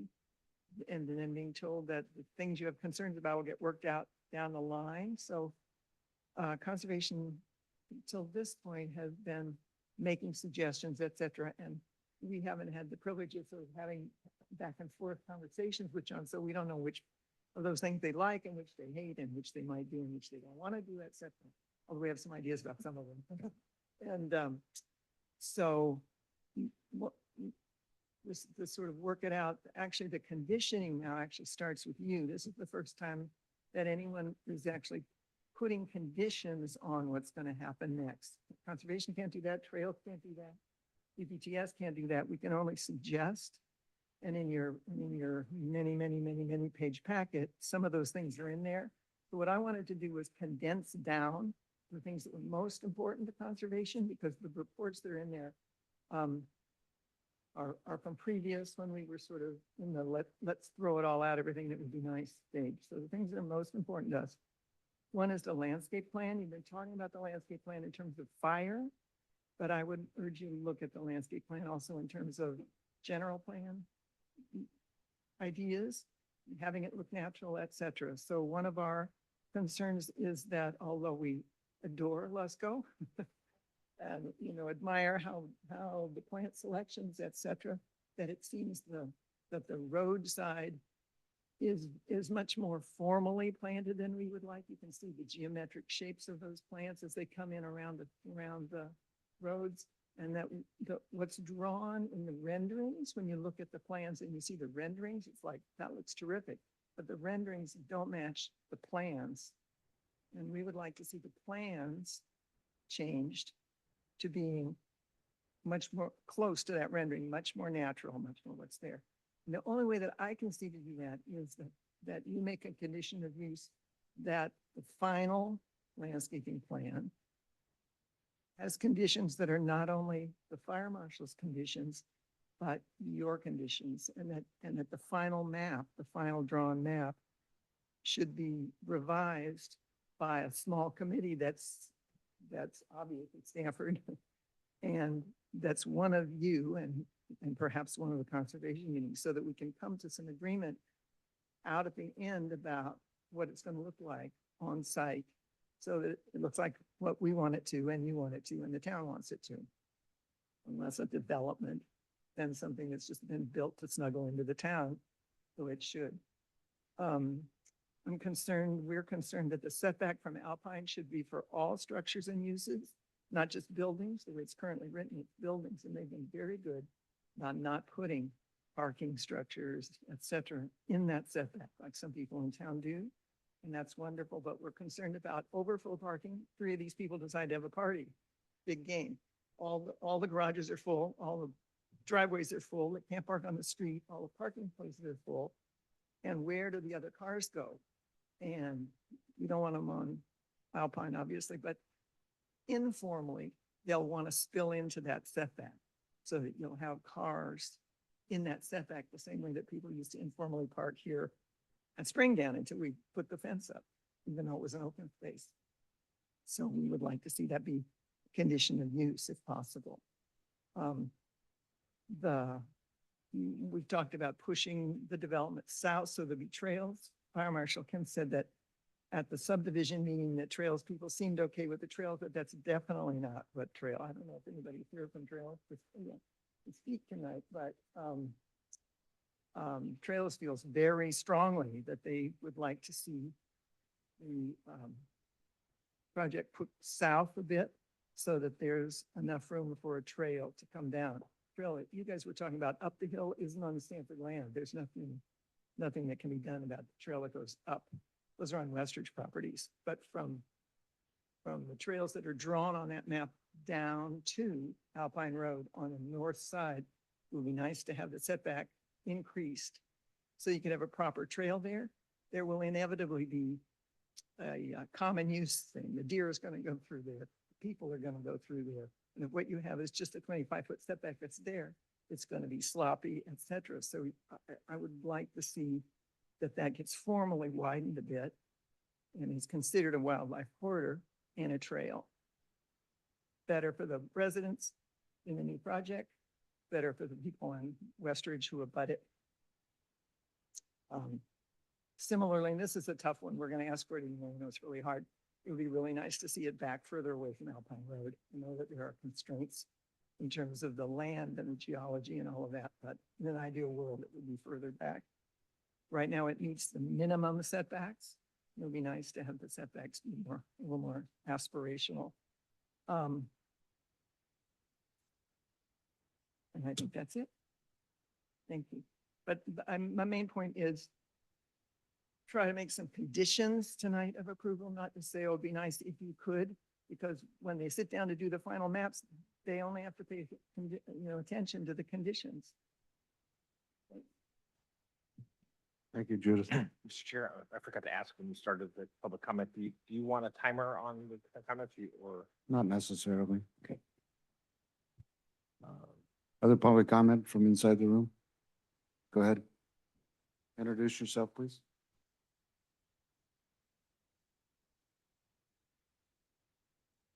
My name's Bob Rucky. I'm a resident of Portola Valley. Work on geology projects in this town, doing the remapping of the San Andreas Fault. My father and I submitted a geologic report on the project that was to be included in the final EIR. It was not. I brought this up to many previous town meetings.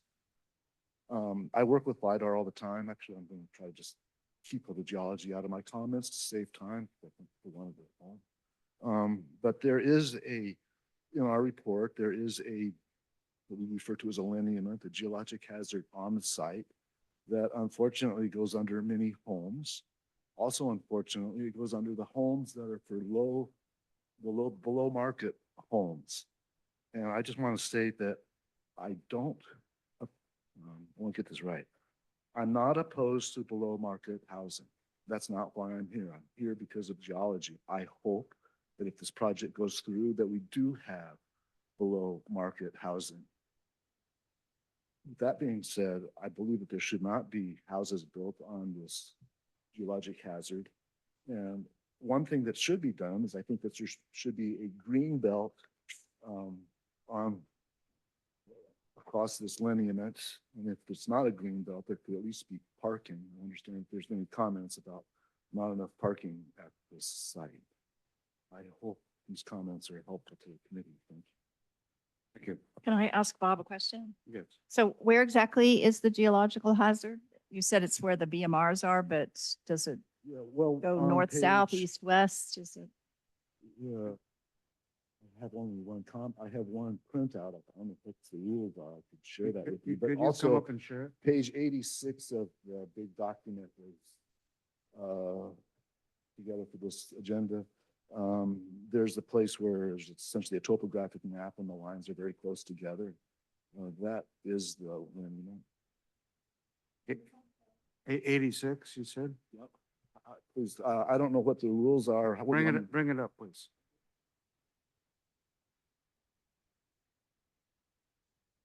Six is the tree one on mine.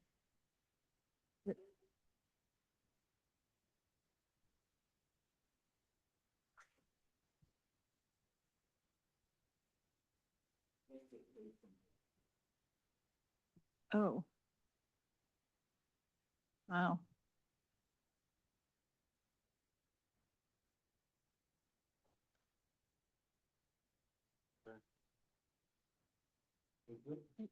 So, Bob, this was based on, a LiDAR image.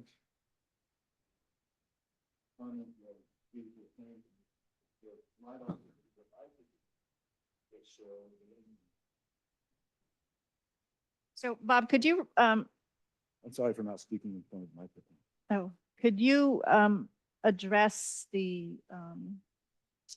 comments in the EIR about the trenching that was done? I think there was trenching done in order to try to find this fault.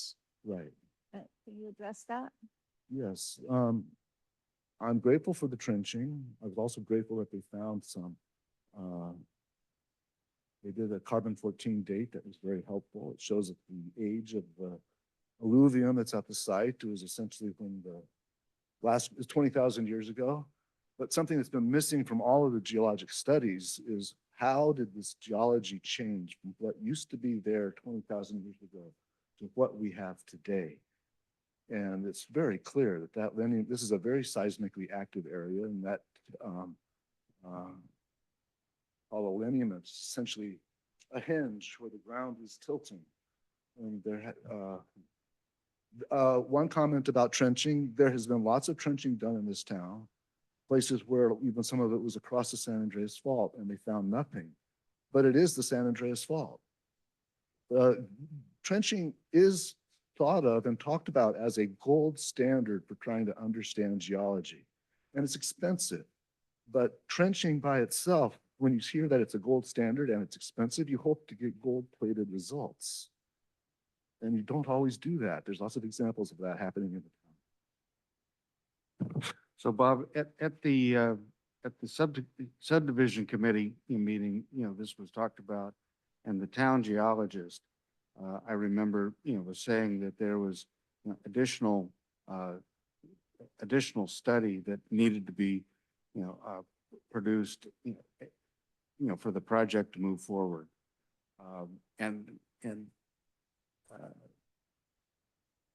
Terrence, we just got, tonight, these conditions of, recommended conditions of approval, which I believe are for the overall project and, effectively would be acted upon by the town council.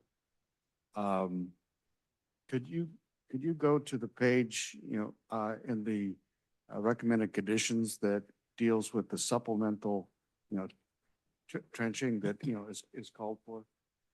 Absolutely. In fact, I'm already here. Okay. The, as the town geologist comments indicated, there would be supplemental trenching done before the building permit was issued. That additional trenching extending the area, and in addition, looking at site evaluation of slopes from the drainage channels. If there is anything found in that trenching, condition 3 of C3, geologic 3 says that if there's any geologic hazards found, they have to come back. They have to come and redesign the plan to be consistent. So, in fact, the additional trenching is required by the draft conditions that have been prepared, which were, by the way, prepared based on comments from the town geologist. So John, I've got a question, Are you done with? in looking at this minimum, and its location, it would dramatically impact, the design of the project. If the project had to be redesigned around it. Yeah, I'm wondering can you put up that exhibit that or can you not? I know, every time I ask, I see the pain look in your face.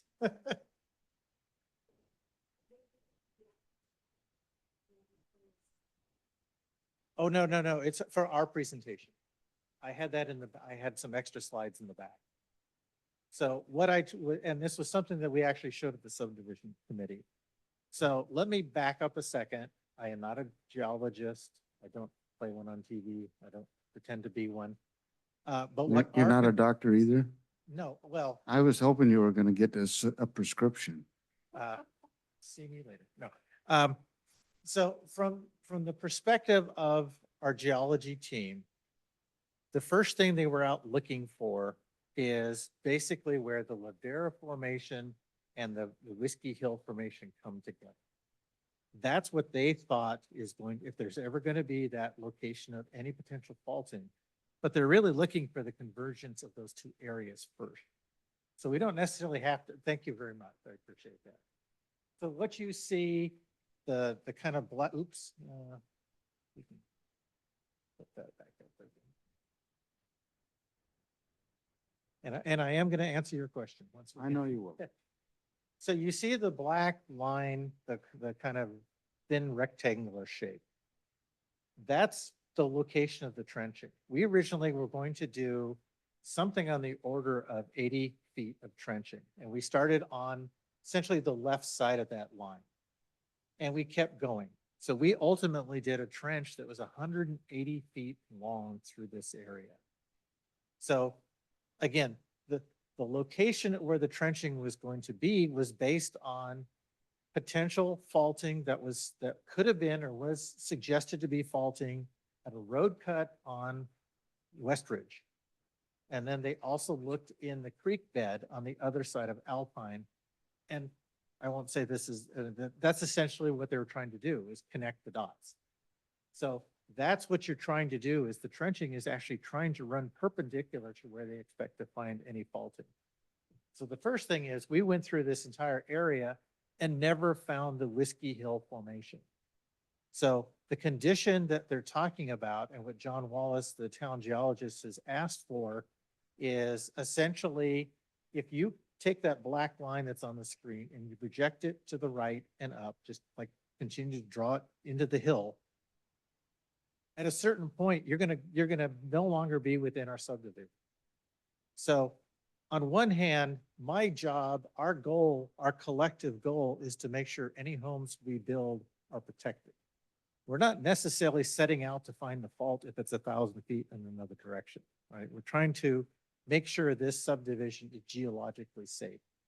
So what they want to do is not actually extend the trenching at this point, but they want to do a test pit. They want to do basically dig a hole further up, closer where you see that string of black dots on the screen. The string of black dots is the assumption of where they think the Whiskey Hill Formation and the Ladera formations meet. So that's what they're looking. So if you extend that line and you find something, you can see we're already only really impacting just a handful of lots in that area. That's why we felt and staff felt at the time that we didn't just want to continue the trenching for another 100, 200 feet. We go much further, we're going to have to actually remove some of the trees that are actually proposed for removal as part of the subdivision. But we didn't want to remove the trees last year. We want to wait until we have an approved project before we go out and start removing trees or any other further disturbance of the site. So in essence, the short answer is, worst comes to worst, just because you may find some sort of faulting doesn't necessarily mean you can't build the project. You just have to apply proper setbacks over the fault. And this is California. It's something we've done in a variety of locations in a variety of conditions. But you got to kind of have to find something first, and we haven't found it yet. Thank you. Can I make a Sure. comment? So the picture that Bob showed us, however, showed the fault, potential fault on the other side of your trench, further north. That's where that picture that you showed us, Bob, it has it going. No, yes, please. Can you come and point?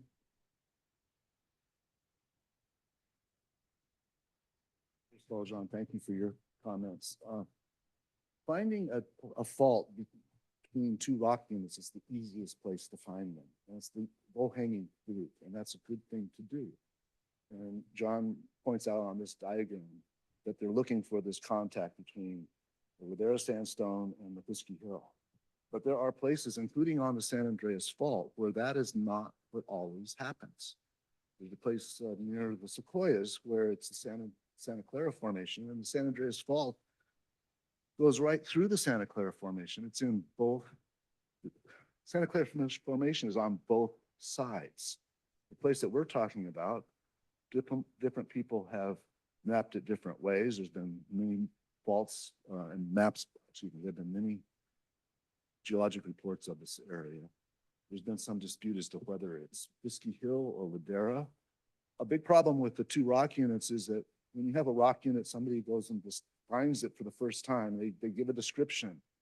And if you go to Whiskey Hill, there's a certain classic place, and you go to the Ladera, there's another classic place, but there is a place in the middle where the descriptions are the same, which makes it really hard to distinguish, is it this one or that one? I'm sorry to get into a lot of geology. The point is that there can easily be a fault within the Ladera sandstone. And that's, I don't think that tonight is the place or the forum to debate the geology. But I hope that there will be a time and a place in this process of approving this to look at that. Does that answer your question? Yeah, actually, I think that the concerns that you have, are attended to, with, the recommended conditions of approval, which, are substantial, to do, supplemental exploratory trenching. And it goes on to describe, what the goals of that are. And I know that this is brand new. It's just brand new to us too. So right now, I think you want to stay on it, for the planning commission and the town council. But I do think right now, the concerns that you and Chuck have, you and Chet have, are, and the Geologic Safety Committee have, are likely to be, attended to, with the conditions of approval. Well, just thank you. Thank you for all of that. Very quickly. The Geologic Safety Committee in this town has essentially been hobbled. It is not part of this process. It's not part of this project. The Geologic Safety Committee keeps the topic of the Portola Terrace project out of its meetings because we don't want to violate the 5-meeting rule. I think it's unfortunate that this town has quite a collection of very distinguished geologists, not me, but I'm talking about others, certainly not me, that we even have a member who's earned one of the most prestigious awards in geology. And he's a resident of this town. I wish that when the town could have a place where we could have the geology knowledge of this town could be part of the process. In this project, it hasn't happened. The important thing here, I just want to give as a takeaway, is that yes, there's going to be a debate about what the geology is, and I don't expect you as non-geologists to figure out what's what. But there seems to me that if there is a fault where we identify one, it would impact the site in the way that I've outlined, and it would, I hope, would be a green belt or maybe additional parking. I know that it would affect the plan. I also want to reemphasize that I'm not opposed to building the kind of houses that are planned to be put on that, what we call the LIM unit. I just hope that there can be a place to put them somewhere else. Great. Thank you. Any other public comment here in the room? Any public comment online, Emily?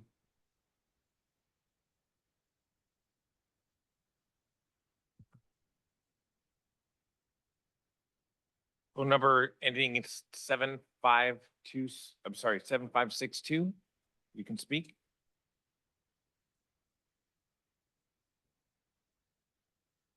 Great, Caroline Vertonghen, thank you very much for this constructive discussion. If PPTS Chair Holland is still on the line, I would like him to present his findings. But if he's not, I'm hoping that ASCC would put this also as a condition of approval.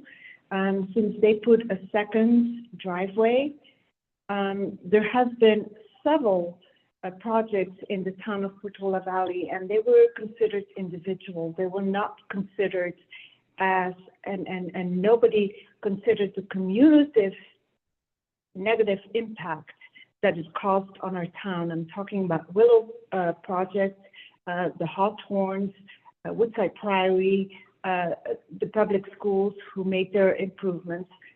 We have a number of issues, and it is very important that you look at our data. So we have Kevin Welsh, who just reported last meeting at the PPTS. We have 8,000 people on Portola Road on a daily basis. We have 10,000 on Alpine Road, and nobody is checking that what the impact is for every new project. So this new driveway, first of all, we have a concern about the first driveway. If it's just an ingress, that's okay, but we will not allow an egress because that causes problems. So there's a lot of issues, and if you heard what the Stanford is planning, just like the Hawthorns, just like Willow Commons, when it comes to traffic safety and road reassignment or road improvements, then they blame us. Then they will go and say, well, I'm sorry, not our problem, it's the town's problem. You all know we don't have the finances. We just had a grant that is up until end of November that was supposed to help crosswalks, and the town has not even pursued that. So we are in financial trouble. I hope you visited the finance committee today. we need to have a collaborative solution. And I really appreciate all the residents who come up with their specific professional expertise to warn you guys and say, hey, listen, so please consider the approval with a condition to have this reviewed by PPTS, consider their input, same with trails, same with conservation. Thank you so much. Thank you, Carolyn. Next. Rita Combs, you can speak. Hi, thank you for taking my comment, my question. My question is about possibility of ADUs being built on this site. Will there be ADUs built on this site? Or will the site be restricted either by Stanford or by the town to not build future ADUs onto the site attached to this project? It's not very clear from comments that were made in the past with our previous planning person, Laura Russell, and comments by Mr. John Donahue. So it's just not very clear. And so at this point, if someone could state what that is, if there is a possibility, and what does that mean for the fire or the materials or for, you know, the bio in that area. I know that this group doesn't, you know, everyone worries about the bio in this area, but we really worry about for ASCC, the lighting and materials. And so look forward to getting an answer. Thank you. Thank you, Rita. Terrence, with the plan unit development, this, you know, the development being proposed, you know, is all that's being proposed and all that will be allowed. That is correct. So, you know, all of the, you know, all of the rules associated with, you know, ADUs at the state level, you know, maybe this is a, you know, question for you. You know, do they not apply, you know, to this project, you know, going forward?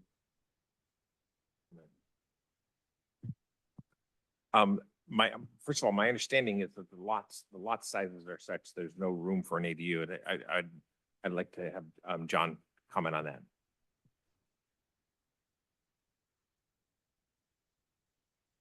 Yes, this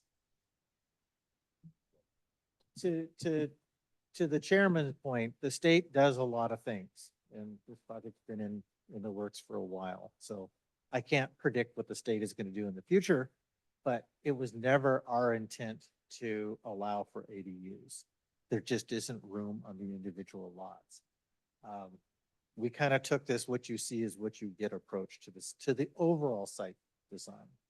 So the town is asking for some sort of conservation easement over the area that's not going to be built. We have the area set aside as wildfire buffer area. So I think we've pretty much programmed every square foot of this particular site. So I just don't see the ability to provide additional ADUs on this site, if that helps. Thank you. Next on the public comments, Emily.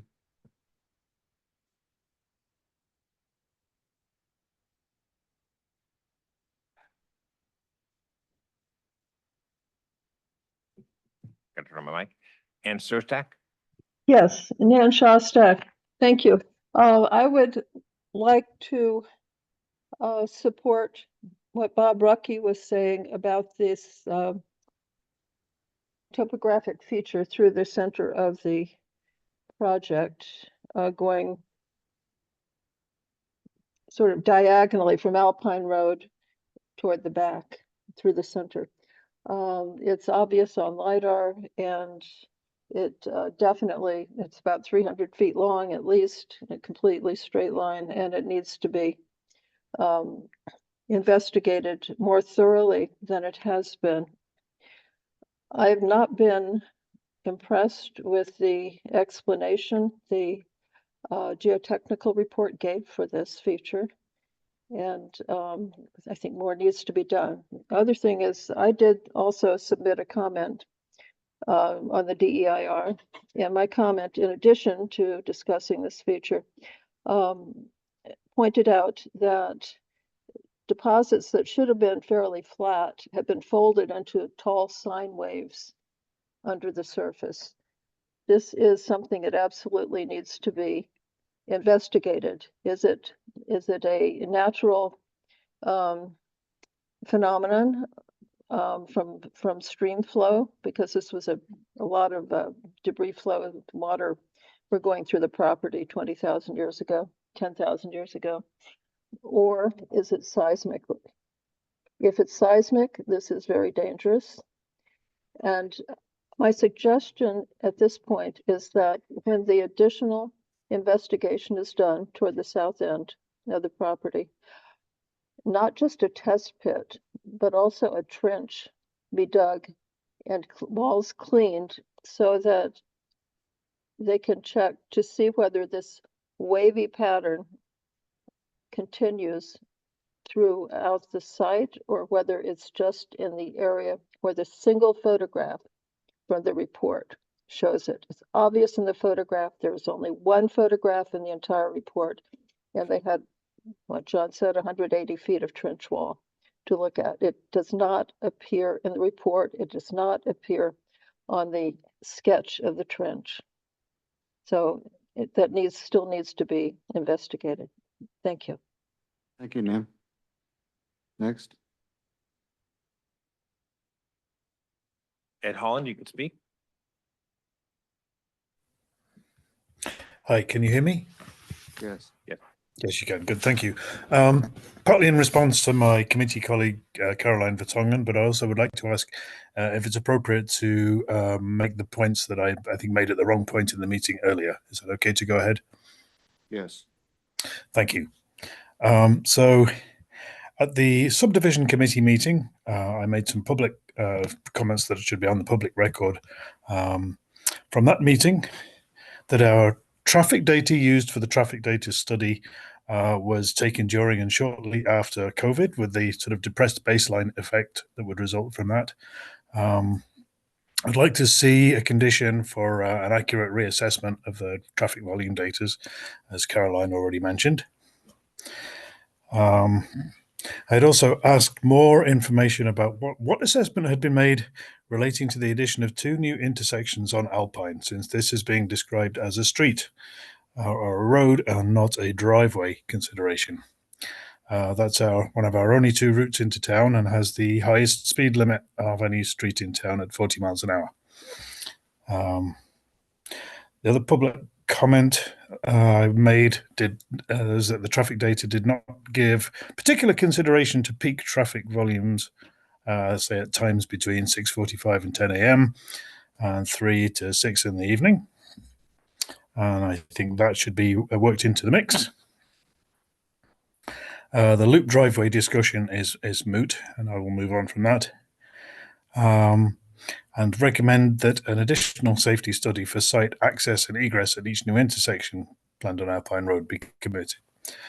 My further consideration on that, which obviously was not part of the public discussion, but I would like to highlight at this time, is that accommodation for trail and bicycle road users are cursory accommodations and mitigation for their safety, contain no specific design elements beyond proposed signage, watch for bikes. I request that a design study be made of comparable existing development site access where that might be possible. So looking at similar areas, similar cul-de-sac sized developments and things in town already. Stonegate Road is a good example of something with a similar number of properties. The traffic study data and safety assessment should be specific in including bicycle traffic volumes and patterns. And further to part 2 above, request that the proposed intersections with Alpine Road be evaluated against expected practices, for example, the Manual of Uniform Traffic Control Devices, as appropriate to addition and design of new intersections with arterial roads of this character. Some relevant observations relating to that might include absence of any proposed design changes to Alpine Road, given the presence of these 2 new intersections. That makes a change in the safety factors for all road users and for traffic flow on an arterial route. That would be compromised with the proposed access layouts as they stand. There's been no discussion of turn lane features And those such things are included at other locations on Alpine Road and Portola Roads, our two main corridors. I would suggest a condition for a request for application of turn restrictions for the two driveways if they're both allowed to be used. So, for example, blocking left turns into or out of whichever of those driveways has the poorer sight line, to rationalize egress and exit from ingress and egress from the two driveways to more predictable patterns and to be better understood by general road users. And possibly a condition to restrict access to one only of the driveways, retaining the second driveway in part of the plan, but limiting it for the use of emergency vehicles only. And that concludes my comments. Thank you. Thank you, Ed. Next public comment from online.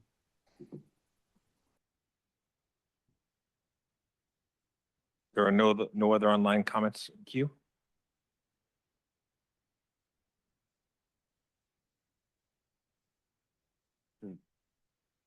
How about we take a, There is one comment if you want to take that, or we can take a break. And I'll do one more comment and then we'll do a bathroom break. Christy C. Yes, I sent in a letter today, but I don't see it in the public comments. And I think the public would like to see previous public comments on this topic, and they should be gathered and retained for addressing this meeting. Please list all the Portola Terrace Stamford Wedge concessions listed below and put in writing for the public. What are the concessions? What are the incentives? What are the waivers? What are the variances? And what are I think you made it clear on the additional density given to the density bonus law. And if you can reference any laws attached to each of those. Please list all the VMT studied on all the Portola main roads and arterials. What street arterials in Portola Valley were not studied for VMT, and traffic reports on Alpine Road and Portola Road and Arastadero Road? Did we really do the thorough assessment of all the arterials? Was the newer Flock license plate camera information at 280 and Alpine from the last 2 years it's been installed included in your traffic studies? Did you study the cumulative effects in VMT in the next 8 years on our two main roads, Portola Road and Alpine? Did you factor in Hawthorne's Public Park, MROSD with 50 parking places coming to our town on Alpine Road in your VMT traffic reports? Let's educate the public and have no surprises. And I do have a concern about lots 21, 20, 19, 18, 17, 16, 10, and 15 to make sure that those all have 20-foot setbacks as you drive in the parking lot on the right. It looks like some of those are a bit short. And I am concerned about the seasonal creek. There's 3 of them up on the hill. They accumulate during the winter months, and the wildlife uses those seasonal creeks. They do come down to the right of the entrance, and it's quite a river coming down. How do you plan on taking care of those 3 seasonal creeks? It's of great interest. And if you have 89 parking places, but yet you say 88 daily trips, which is fewer than 100 trips a day, is that really correct? I thought each unit produces 6 trips a day. So if you could clarify that, I'd be grateful. Thank you.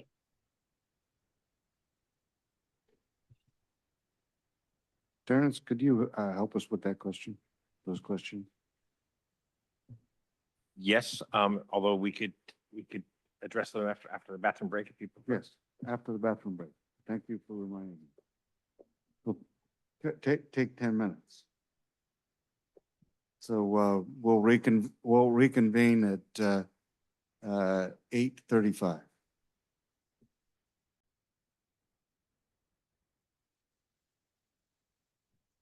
Thank you all. We'll continue. I think we've got some questions. Based on the public comments, we've got some, additional questions of staff from anybody. Or should I start? Mr. Chair, did you want to address some of the concerns that were raised by the last commenter? I can have the consultants address, a crack at those. Yeah, I actually, had several kind of, EIR, kind of questions, Okay. so. You want to, Rebecca, you want to go ahead? I think- You could jump in if you want. I think Stephanie can address some of the congestion, the first question, which was about the concession. Stephanie can address that, then Rebecca can talk about the environmental issues. Sure. So through the chair, there was a question on the specific of what incentives or concessions as well as waivers and or variances were proposed as part of the project. No request for a variance is part of the proposed project. There are 2 concessions being requested, one for a reduced lot size. And this is again through application of the state density bonus law. And the second requested concession is the elimination of a general plan policy regarding clustering and the specific distances between the clustering of buildings. And then there are 3 waivers proposed. Again, this is all pursuant to state density bonus law. First waiver is the specified spacing between a main buildings in a planned unit development. The second requested waiver is the establishment of maximum floor area requirements relative to lot size. And then the third requested waiver is the similarity between market rate and affordable units in density bonus projects. Could you explain what that means? Yeah, there's requirement for the materials, colors, and finishes of a market rate unit and a below market rate unit in a development to be of like kind, and without having those internal specificities of the inside of the buildings. The request for a waiver of that particular provision is part of the project proposal.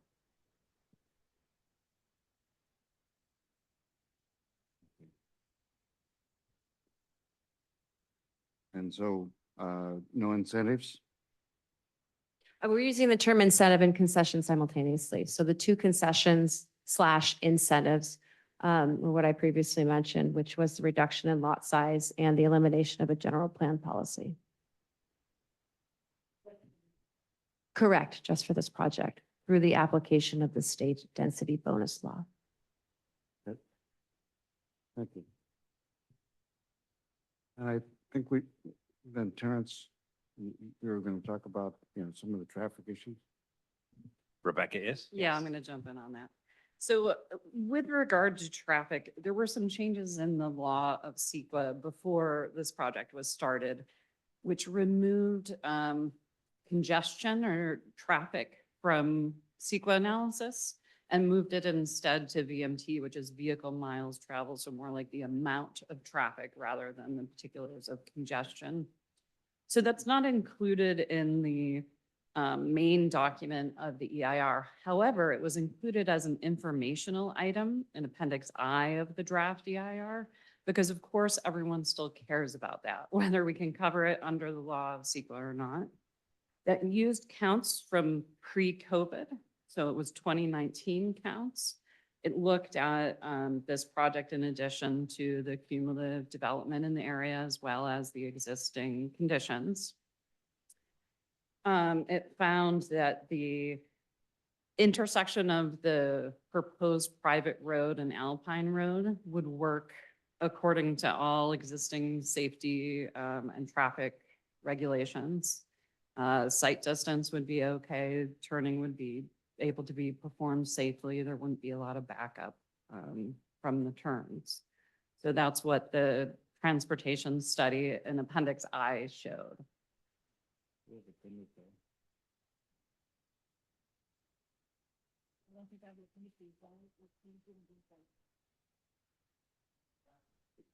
Was Yeah, there a and so traffic study?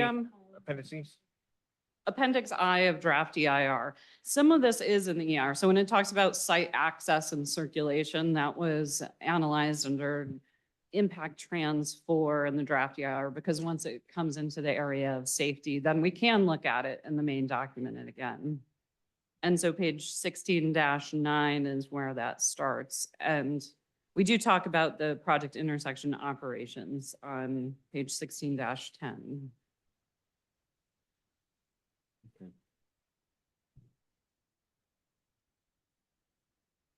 So I can follow up with any additional information on traffic or transportation if we.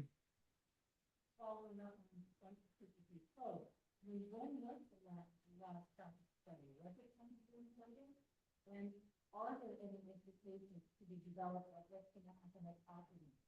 And the same, it's going to happen here. Right. And so this is where, being the CEQA representative and limited by the law of CEQA, when an analysis is performed, A, we're not allowed to look at the congestion anymore under CEQA.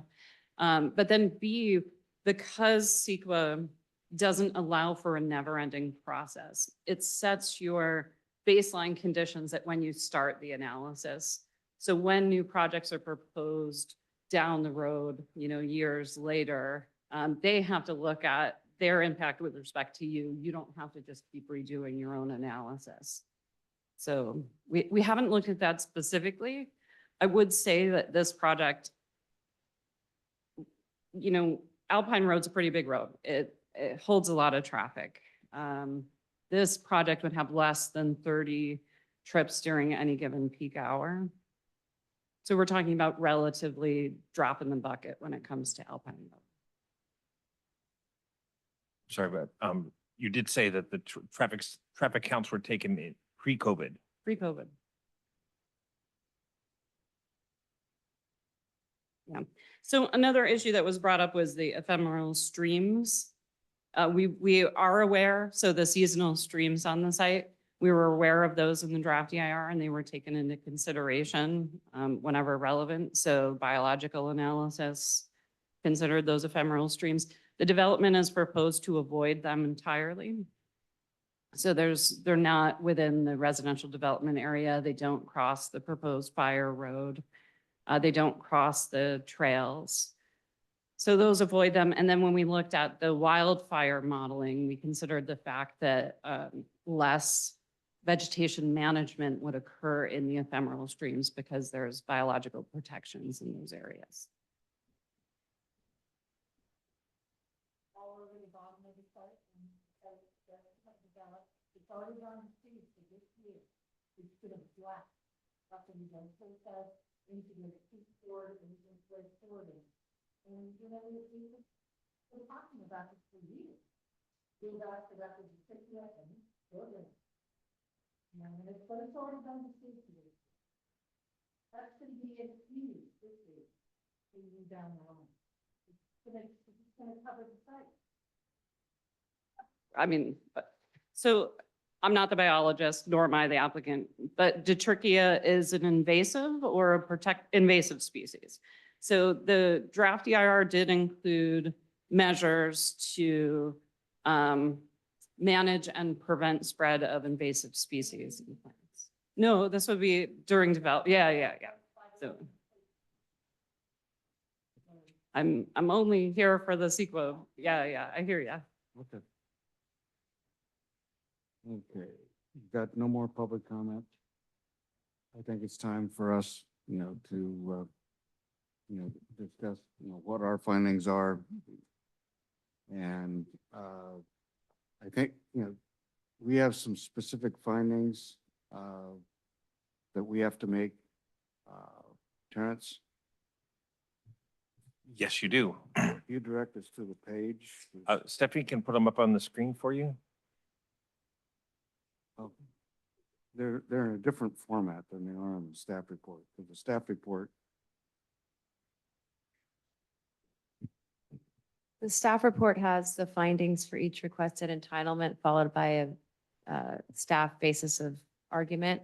But I have all of the findings just listed chronologically for each of the entitlements. So If that's what I'm hearing, I can put that up on the screen, Well, I'd like to actually look at the findings themselves. So yes, I can share that on the screen. the findings and the discussion. 'Cause Okay, From the staff report. then in the staff report. Page,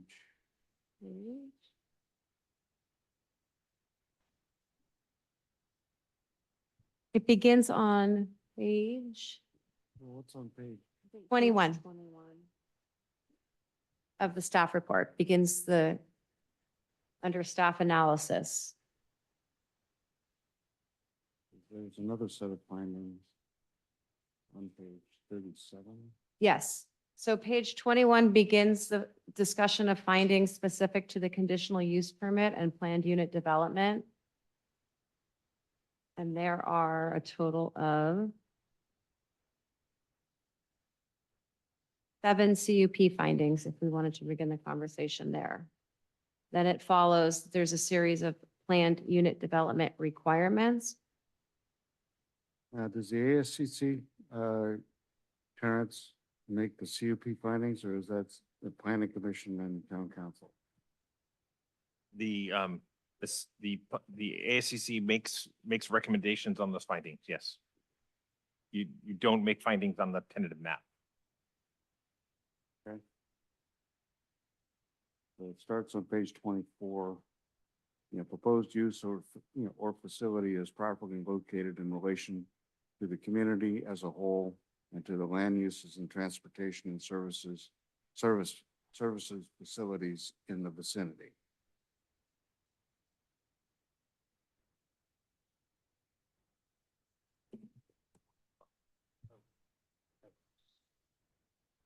Six hundred and 20. Counting 300, 400, 500 pages. Okay. Can I ask sort of a logistical question, maybe of Catherine? So I want to find the right page where the section here talking about applicable state laws, in particular, the Housing Accountability Act. I'm just curious, at what point, I'm going to take, for instance, the recommendation that was in the public comment from Judith, talking about taking the development and shifting it back away from the road and shifting it south, those sorts of things that are, pushing it into steeper grade or causing a lot of rework. At what point do recommendations like that start to push the limits of that Housing Accountability Act? Or is there a fair bit of freedom in terms of recommendations to be made? I'm using that as an example because it's been explicitly. Great. No, thank you. That's a great question. So as stated in the staff report, the housing accountability limits the town's ability to deny the project or reduce the density or make infeasible. And I think what could be potentially be triggered would be the infeasibility, except where there are exceptions, but essentially it has to be limited to public health and safety that cannot be mitigated. So while it is not you are in a recommendation role in terms of the CUP and some of the other approvals, the architectural plan, the site development plan. I appreciate the question because it's good to sort of keep in mind that ultimately when this goes to council, they will need to keep the Housing Accountability Act in mind. Not something we have to be super conscious of in this moment. I would say probably not in this moment.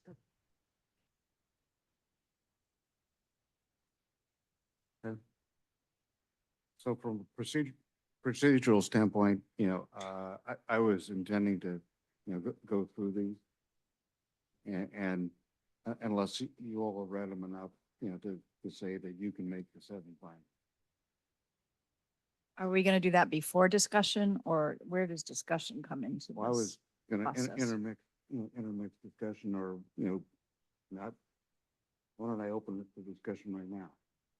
Rebecca, why don't you Okay. start kind of from an overall standpoint? Okay, from an overall standpoint, So I very much support Stanford's plan to develop faculty housing and below market rate units for workforce housing. And I really appreciate all the time and money that Stanford's put towards this effort. And I particularly appreciate that all the experts that they've called upon to help them in developing this property in a respectful and sustainable manner and in harmony with our design guidelines. I appreciate the focus on sustainable design.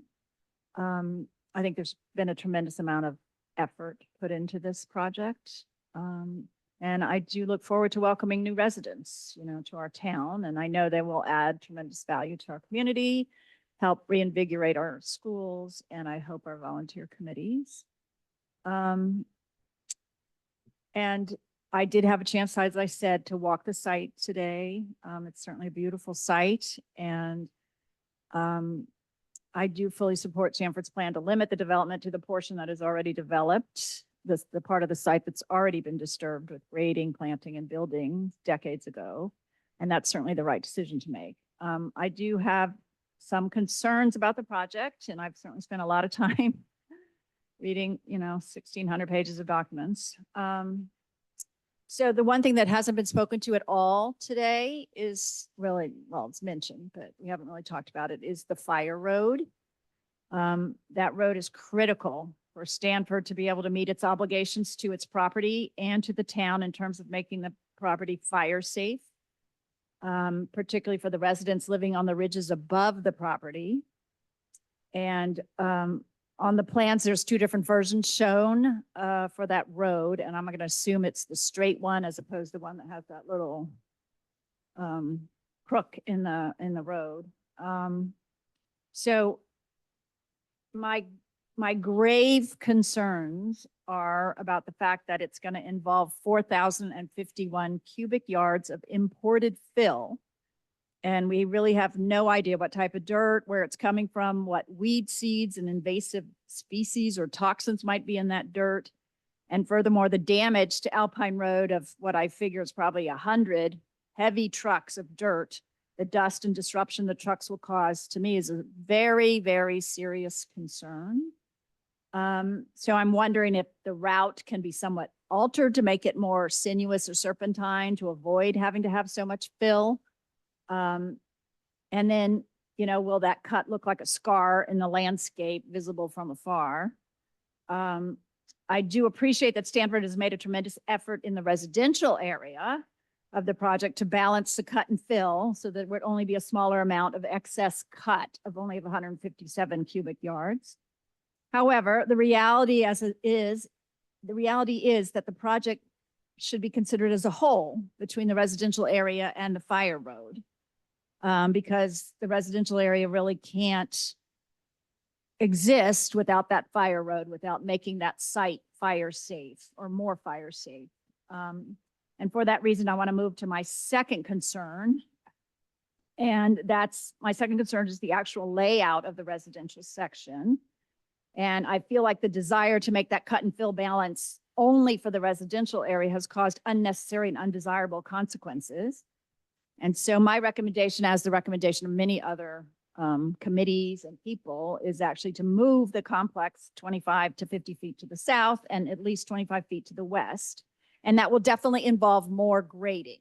There's no question about it. But we just talked about the 4,000 feet, the 4,000 cubic yards of fill that's needed for this site. And that 4,000 cubic yards of fill is going to be extraordinarily expensive, both from just buying the dirt, even if you get the dirt for free, but just tracking it from hundreds of miles away, possibly, into the town. So there's a huge cost involved in that. There's a greenhouse gas emissions cost from all the transportation that I think also should be taken into account. And I think when I look at the slope, this, I don't know where this was. I printed it off and unfortunately cut off the bottom, but it shows the slope of the average slope of the site, and it shows where the proposed property line is. And then I kind of mapped out where the houses fell out. And between that and possibly, I don't know what the the measurement is because it got cut off, but moving it back just a tiny bit, the slope is not that extreme. And given that the retaining walls in the back are like 1 to 2 feet, it's obviously not going to be a ton of grading that's going to be necessary to effect that change. So that is something I think really needs to be calculated out, the cost benefit of moving the complex over. And having just learned about the earthquake, the earthquake fault, the potential earthquake fault that goes through the northern part of that site, it seems that moving the complex over would actually maybe reduce the number of properties that are affected by that that swath. And it would also help, I'm concerned about that 25 feet from the neighbors along West Ridge. It's just not adequate. I mean, I was there today. I kind of visually measured out that 25 feet. From that one house, they have a gate. I don't know what the purpose is of that. It's a driveway gate into like a little road. I mean, their house is literally right, maybe 25 feet, 30 feet from the property line. And there's minimal screening there. And the plans show that 25-foot strip, even though it's our minimum setback, is supposed to be fire safe. You're supposed to trim those bushes back. It's just not enough room there. And so I find it a little frustrating that with 75 acres and, this big site for the 6 acres where you have the housing, that you couldn't just shove it over by 25 feet. And that, that's kind of one of my concerns there. And then I have other issues with just simple alignment. I mean, I spoke to this when I had the Zoom with John and Shweta. I realize it's one of the concessions, or it's not the concession, it's a waiver. The waiver to be able to not differentiate between the market rate and the BMR units. But my issue is not that the actual buildings for the BMR need to be physically changed. It's just that they're all smack dab together in the middle of the complex, which to me creates sort of a problem with the site. And I would have rather seen them separated from each other. I would have left A where it is. I would have probably moved the middle one over on the other side of the playground, kind of so that they were back to back in lot 25. I would have switched that. And then I would have put the third one probably at one of the ends or something, just so that they had more breathing room around them, so that they had more access to the playground and that kind of open space around them. It would also open up a lot more room in the center of the site so that the common area could be expanded a little bit more. That would have brought a lot more breadth and openness to this, what I feel is a somewhat cramped development. And I know you talked about the idea of having these homes a little bit off center, which is fine, but the 4 in the middle, 7, sorry, it's really small, 7, 8, 9, and 10, each have 1 foot retaining walls, somewhere around that, 1 to 2 at most. And there's some reason pushed way in. And if you look at the grading plan, that area and the tree plan, this little section here, there's practically no trees and the grades are very minimal, right? This little section. So I'm wondering why you pushed it way down when you could have pushed it back up the hill, because the grading would have been minimal and that would have opened up that site even a little bit more, would have been able to provide a bit more parking and just more common open space. I mean, I don't think that's asking too much, and it's certainly not a deal breaker, but it just would have opened it up a little bit more. And it also would have made that fire road that's in the middle go a little bit further out to where it would be needed in the event of some type of wildfire. So I would recommend moving S 7, 8, 9, 10 back to align them more with 11. Oh,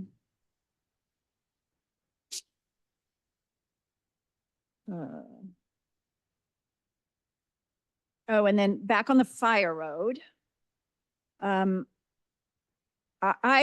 I think we need to be realistic about that fire road. You're saying that it's not for public use, but guess who's going to be using that fire road?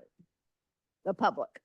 So I think we just need to be realistic and say, let's plan to allow public use, no cars, obviously, but bikes, equestrians, walkers, wheelchairs. It's a fab, it would be, hopefully be, wheelchairs will be able to use that to be able to access the beautiful views from the top.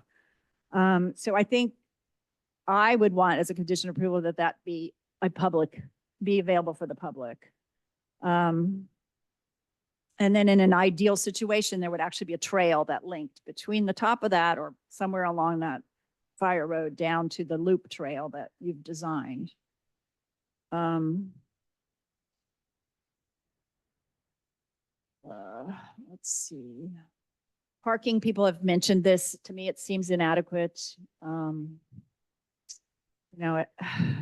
With 3-bedroom, 4-bedroom homes, you get those teenagers in there. They're each going to have a car. They're going to need a car to get to the high school. Where they're going to park their car. I think it's unrealistic to assume without public transportation that somehow people are going to be able to get around. I think we kind of need to be realistic. I don't think we're going to have self-driving, taxis anytime in the next 10 years. So, and then just back onto landscaping. I'm sorry, I'm kind of taking this out of order, but these are my notes. I appreciate that you're wanting to put in 36-inch trees. Certainly that might be useful in areas where we need specific immediate screening from the complex. But I don't think it's a wise idea to put huge 36-inch trees into Portola Valley's clay soils. Just the chances of them surviving well are tricky. So if anything, that would reduce your costs quite a bit. And then I note that a lot of California buckeyes, I saw there was tons of them on the site already. They're mostly bushes. The ones on the site that I saw never grew into big trees, though they can be.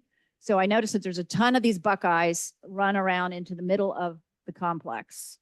And California buckeyes look absolutely beautiful in the spring.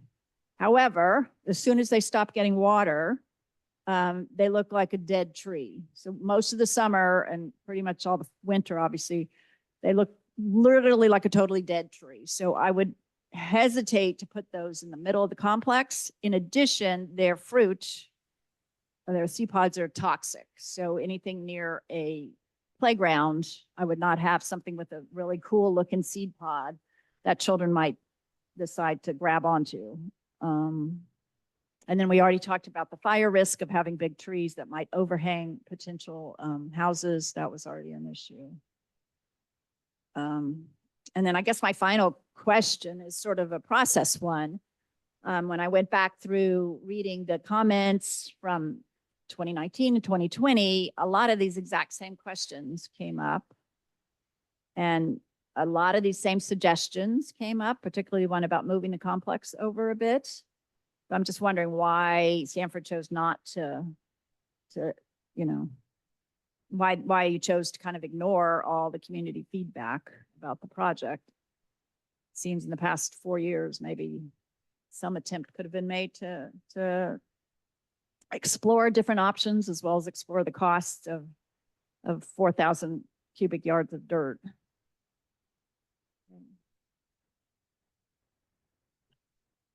Gina?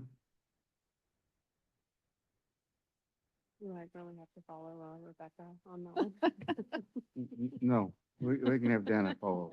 Go ahead.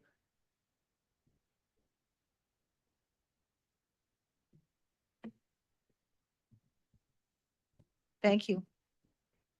I don't want to be redundant. When I first found out that Siegel and Strain and Lutzko were working on this project, that it doesn't get a whole lot more visionary than that. And I was on the architecture. I was on the committee with them when we did the town hall. So I worked really closely with them. I'm very proud of saying that I plagiarized Let's Go. I mean, he's just the plant list. So I know he knows exactly what he's doing. In light of that, I find the planting plan is too much. I think that that site is meant to be natural. And so even where the steepa, the grass is in the front, the way they are constructed is to show that this is a destination. And I don't want this to be a destination. You know, this should just be the Alpine Road Scenic Corridor. So I want the landscaping to be natural. I mean, across the street on Alpine Road, Stanford, I guess a while back, wanted to landscape the trail there. There were all these plant lists with all these little garden design areas along the trail. And we said as a town, no, just leave it alone. So, you know, I want the expression of this project from the street to look like it's just nature. So that's where I am on the landscaping, and I don't even need to look at his plant list because I know that his plant list must be extraordinary. The buildings, you know, I was hoping for a little bit more, again, vision on the buildings. I would love to see some different roofing styles here and there, or just something it just needs to be more expressive, the architecture. More cottage-like. You know, I feel like these are I support all the materials that you're using. It's just they all look like boxes, you know, and I want to see something different. You know, even different roof lines here and there. There could be a flat roof here and there just to make it look like it's more cottage design. You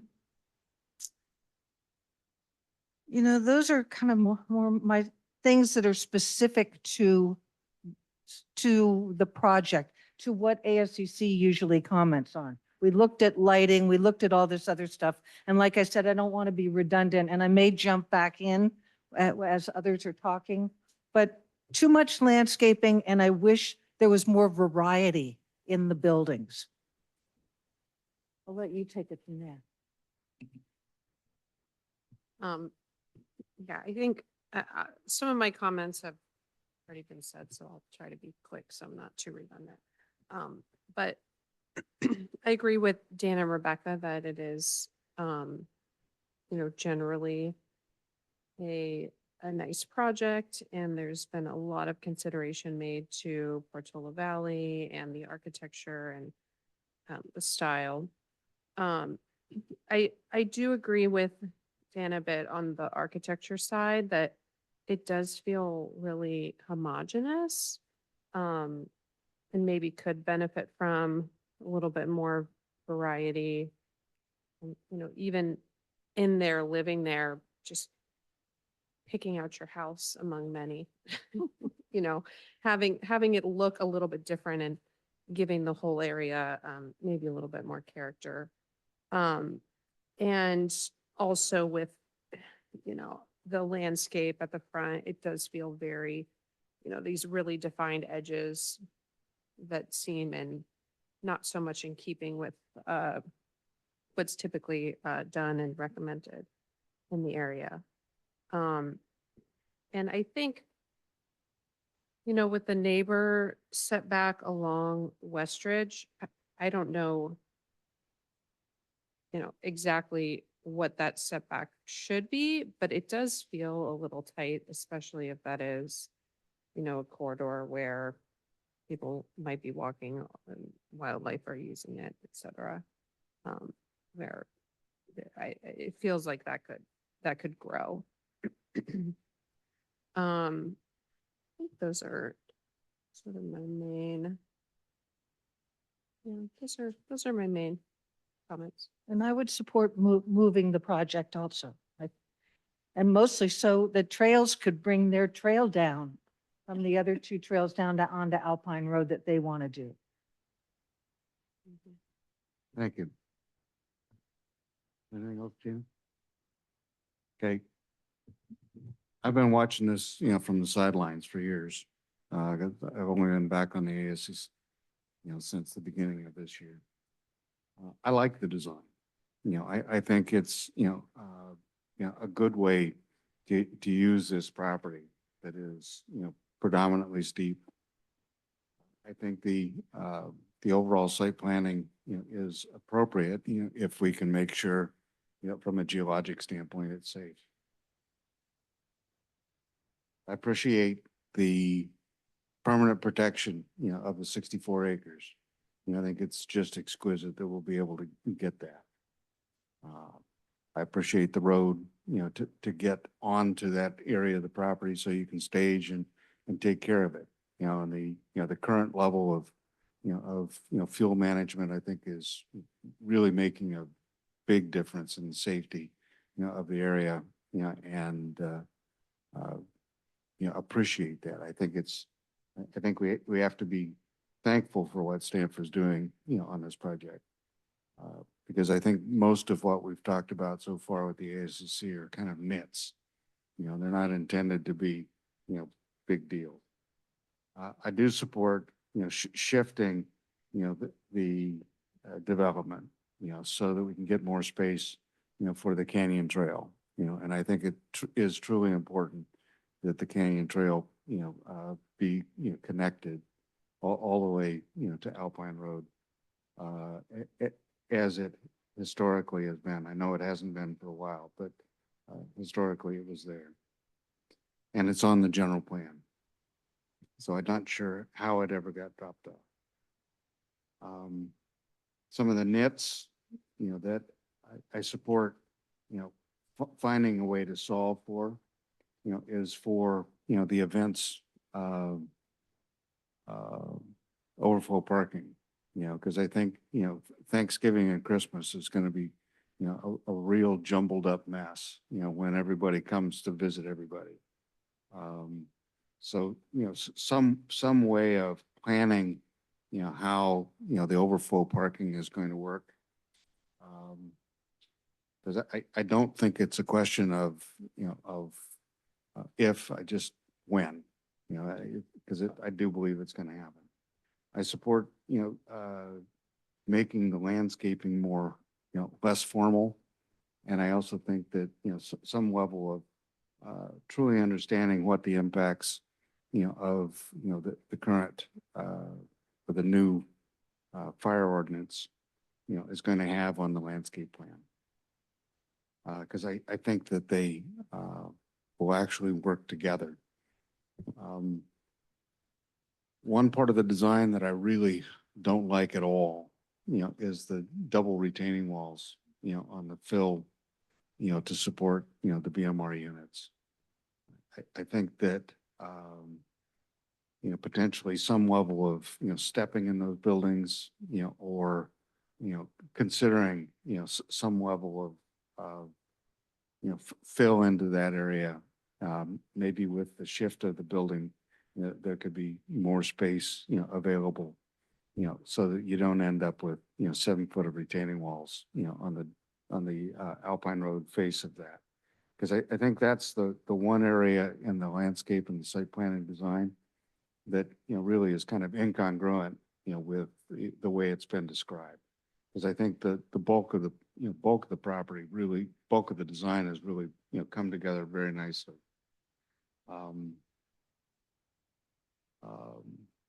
I understand, what, from a developer standpoint, the, desire to have the bulk of the buildings, very much the same, because it will reduce the overall cost.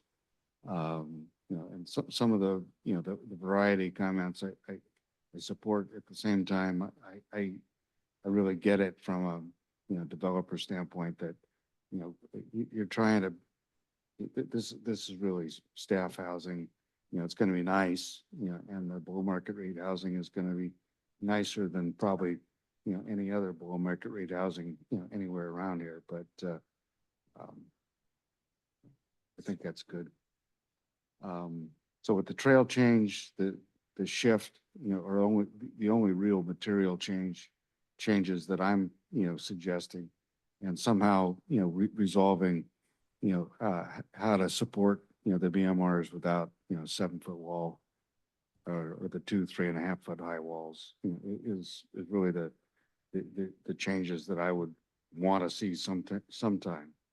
I'm sympathetic, to the applicant's desire after, 5 years, to end up in a position that he's got an approved plan.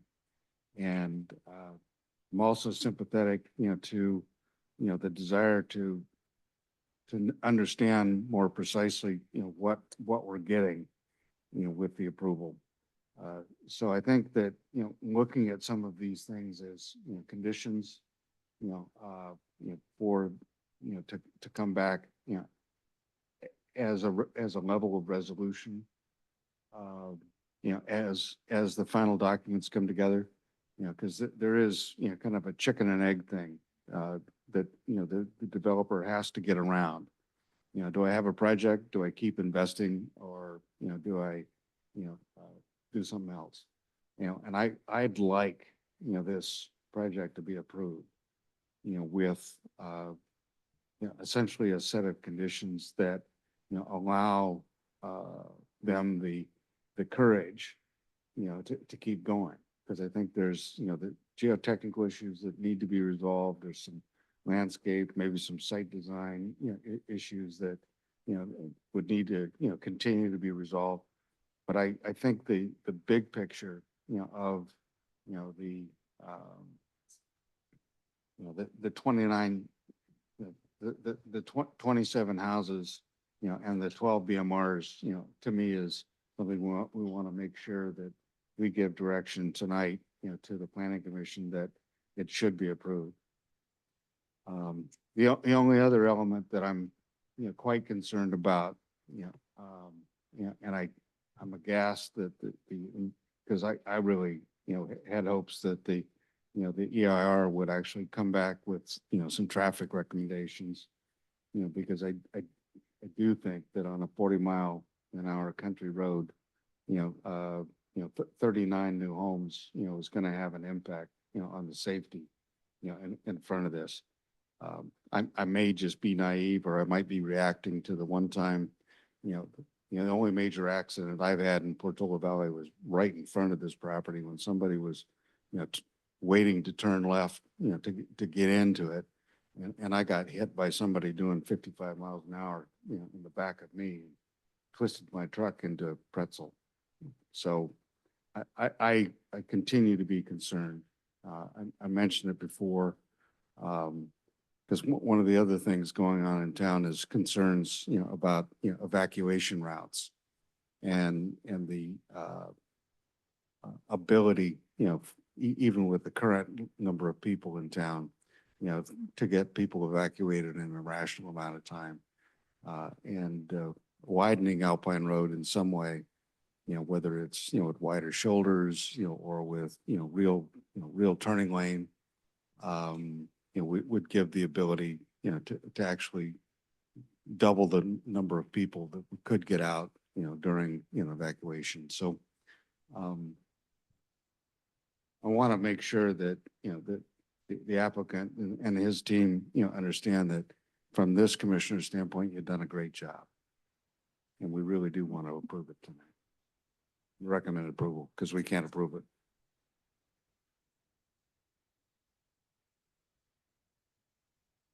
But Terrence, from a procedural standpoint, is there anything specific you need from us? Well, first I have a question.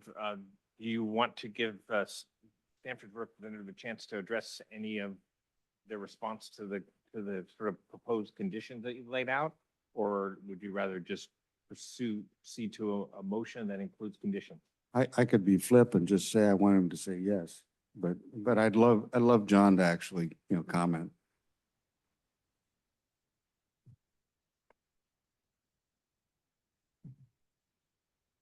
Thank you for the chance to address this. I would say, kind of in summary, this project has not been ideal for either the town or the applicant in terms of the delays.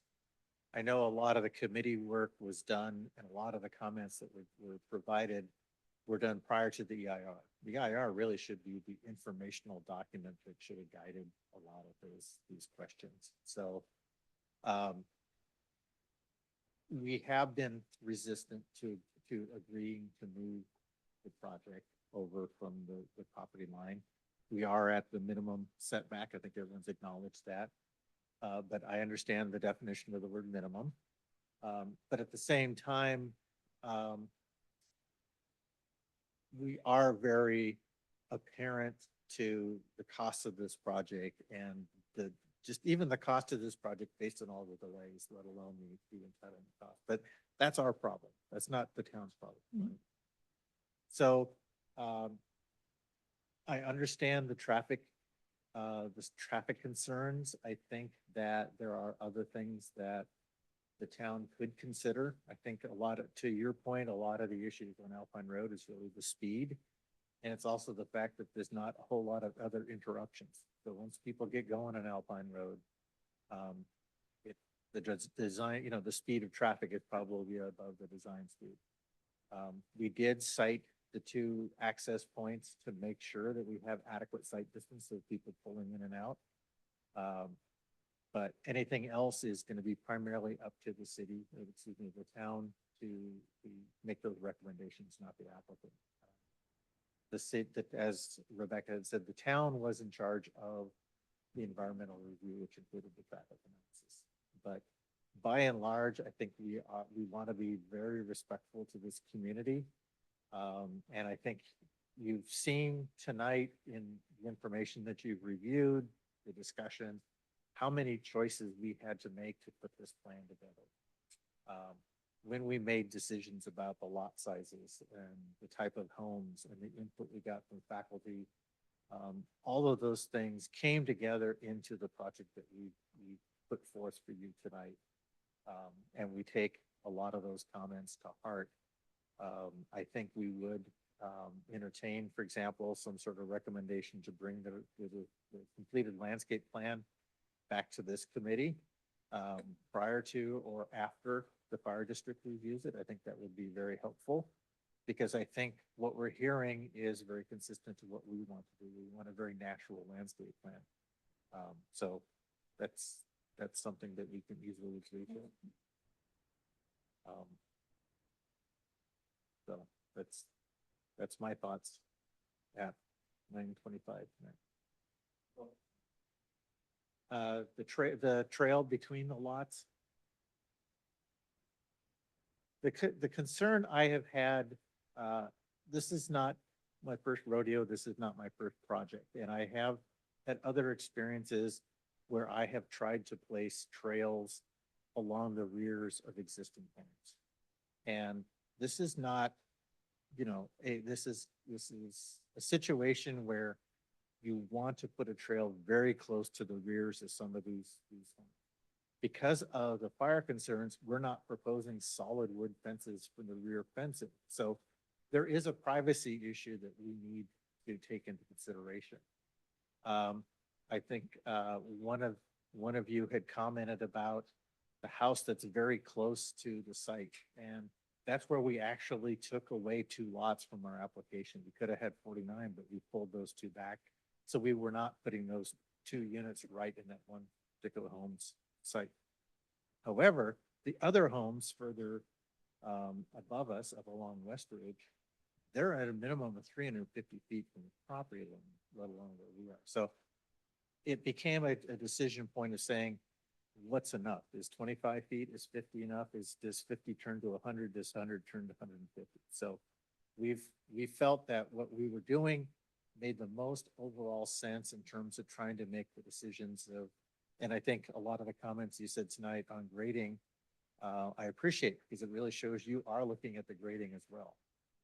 And we have choices to make, and that was the choice that we made. And that's what, for example, I'm not going to argue the merits of the Canyon Trail, but I know the EIR did talk about that. You don't necessarily put trails in riparian corridors. So we were very concerned that we would have been required to do that. We don't. want to be involved. The segment between our houses and the property line, I still don't think it's a good idea. But this is ultimately up to the town council to make that recommendation.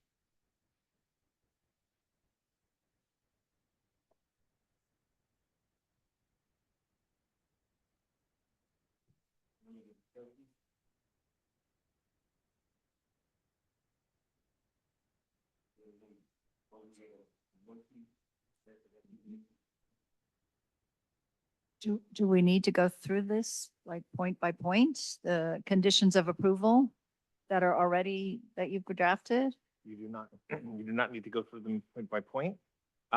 You could make a motion. I heard a unanimous support for the project in general with comments. You could have a member make a motion that included the changes that you'd like to see. And it's not unusual for this committee, by the way. I mean, for example, to have a subcommittee of your members review the plans, so you can make a general comment, such as, I believe I heard, make the landscaping more natural. You could make a general comment and then have a subcommittee review those. That could be part of a motion. So that would be the easiest way to move forward, in my opinion, to have a member make a motion that would add conditions to the conditions of approval, and leave it to staff to draft those conditions.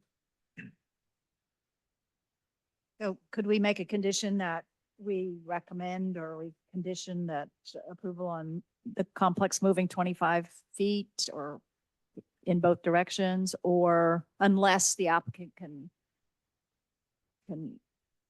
I don't know. The thing is, there's 10 more people going to opine about this. And they're going to be in a position to say, you guys on the ASCC are all wet. So we can make our recommended, conditions, and they can decide, whether to include them or not. I think, the more compelling we make our recommendations, the more likely they're going to be required, Well, I can't even opine on it because I haven't had a week to read this thing. So, Well, I think. I don't even know how we can even start putting a motion together. Because this was just handed to me tonight. So I feel like I need more time, but we don't have time. So I'm sorry, the motion would be based on the staff report, which you've had for some time. The conditions of approval that were handed out tonight are just an effectuation of the staff report. There's nothing new. There's nothing new in that. They're simply gathering the different points. But based on the staff report, you could make a motion and make modifications as a part of that motion, suggestions, modifications such as the 25 feet to the south. And so you can do that. So, and we don't need to go point by point. Correct. Okay. Okay, so, the things that I heard, almost unanimously amongst us was move the development 25 feet to the south. I didn't hear, everyone, wanting to move the development further into the hill. And the support for that, would be, to increase the clustering, so it would be more compliant with the clustering portion of, of the zoning ordinance. It would likely reduce, increase the amount of cut and reduce, the amount of imported fill.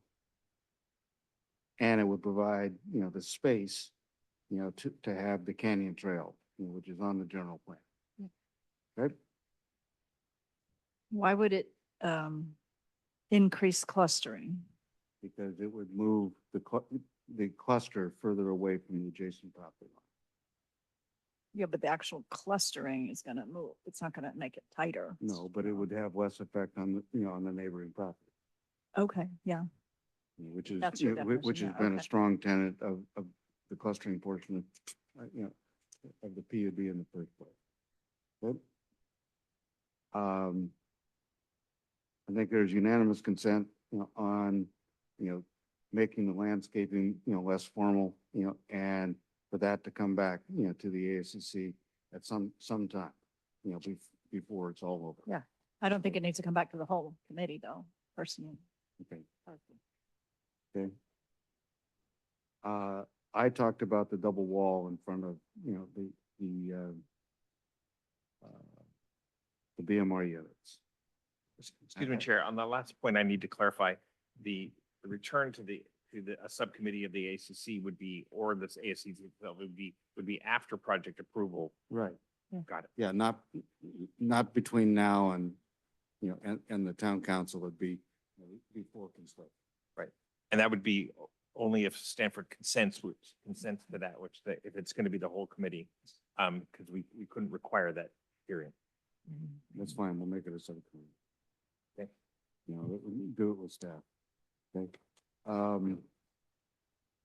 There were a couple other things. I heard some level of concern about the parking. Okay. I'm not sure where it goes or how to deal with that.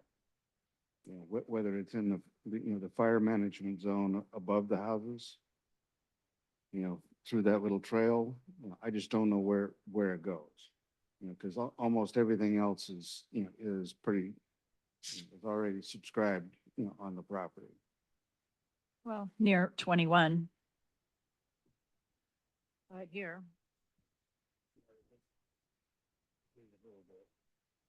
That would give you 5.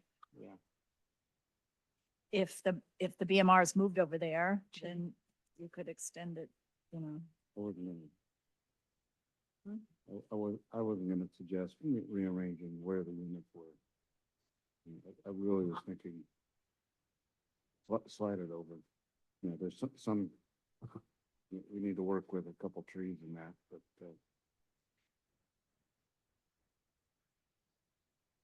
the double retaining walls, the landscape, parking overflow.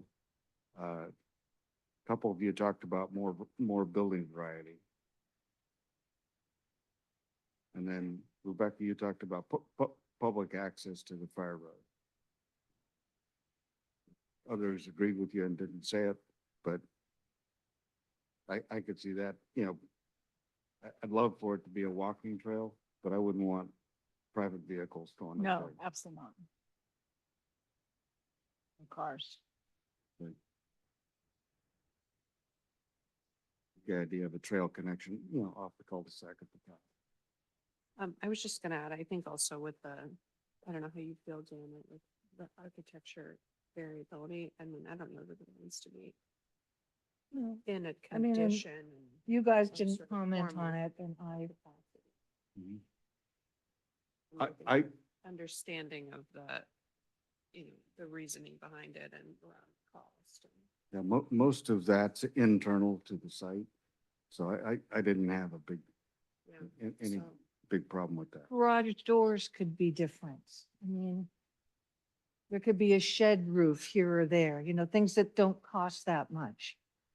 But, I won't I- belabor that. Okay, let's not. I think my take would be, we don't need to make it a condition of approval. Okay, We voiced Okay. it.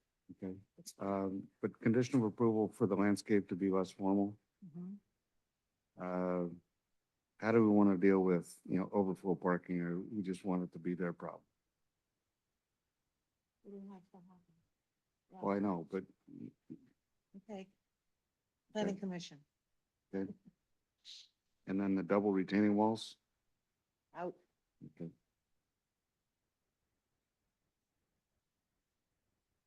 So we got move the development. We want trail access to the fire road. Trail use. Can I ask a question? With the double retaining wall issue, is that, and I know you were talking about this, but in terms of, is it because it gets so high, when you're going from bottom to the top of the second, Yeah, that the idea is there just needs to be better why, mitigation through grading? Yeah. there.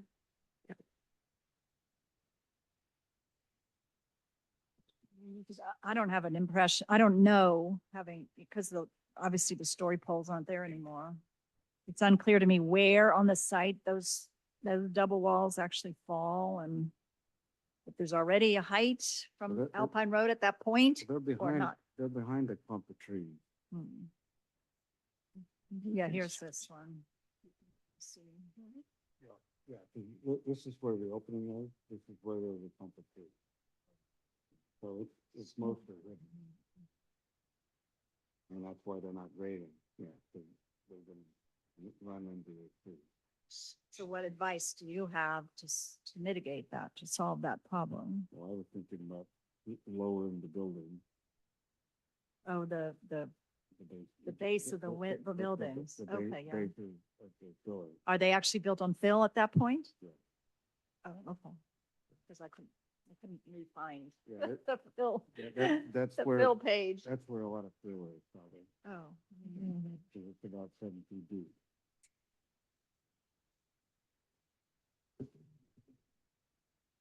There's a lot in here on drainage systems and stuff, but that's not our No, I don't think purview. we're trying with that. Okay.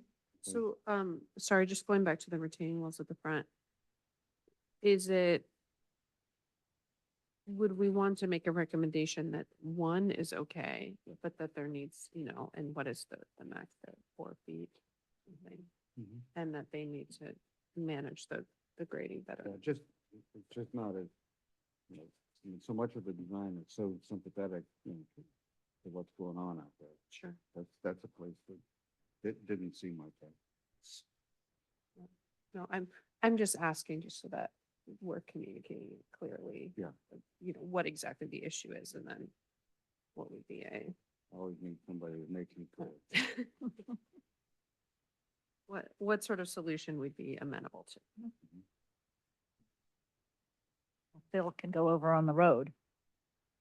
Yeah. Okay.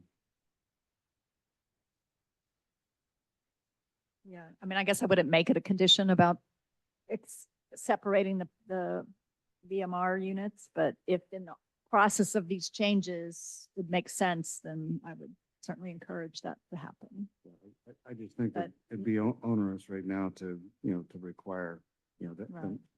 a shift in that overall plan. Because I do think that they responded, to, previous comments that were about, where to put them, and I think that would be like whiplash. Yeah. But I got the impression, well, I don't know the original reason, but I understand that having them stuck on this edge of the thing really made them as a separate kind of community. And so the idea was to integrate it into the community, but I don't think the concept of the people who didn't want it on the edge was to actually go shove it in the middle altogether either, so. But if that's the only way to make it happen, then. I think that, well, from my standpoint, I wouldn't make that a condition. That's fine. So does somebody want to formulate that into a, You have all the notes. Okay, So so- you formulate and then we'll make the condition. I'd recommend that we move, to recommend approval, to the planning commission, of the applied for, conditional use permit, site development, permit, for, the wedge project as it's proposed, with the condition, that development move 25 feet to the south, provide, increased space, between the development, and the adjacent property line, and to require the connection, of the canyon, from where it exits the property, to Alpine Road. And that the landscape design be developed as a less formal, response, and that would come back, to a subcommittee, of the ASCC in concert with the building and planning director. As part of, that landscape design, that an alternative, to the double retaining walls in front of the PMR units be reduced to a maximum of a 4-foot wall, and with some additional grading in order to accomplish, the desired design.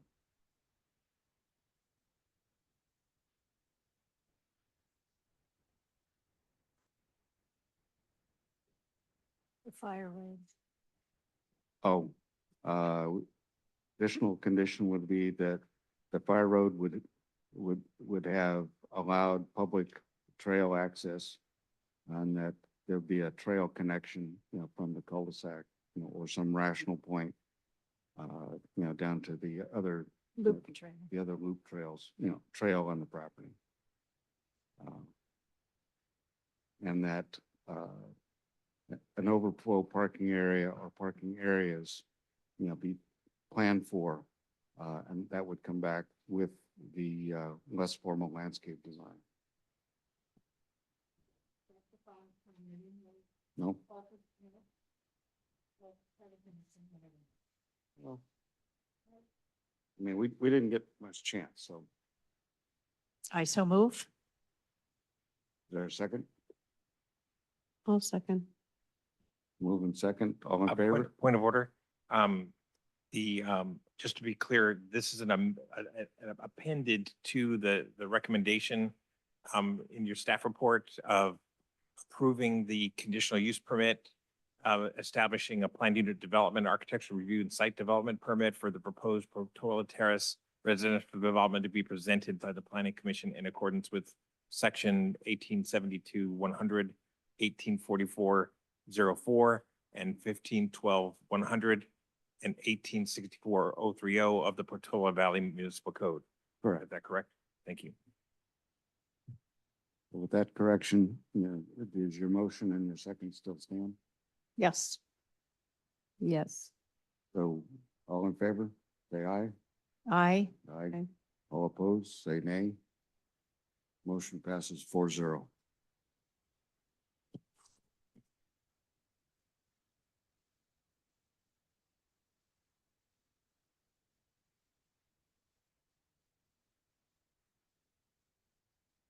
Of course. Not likely to take a lot of time.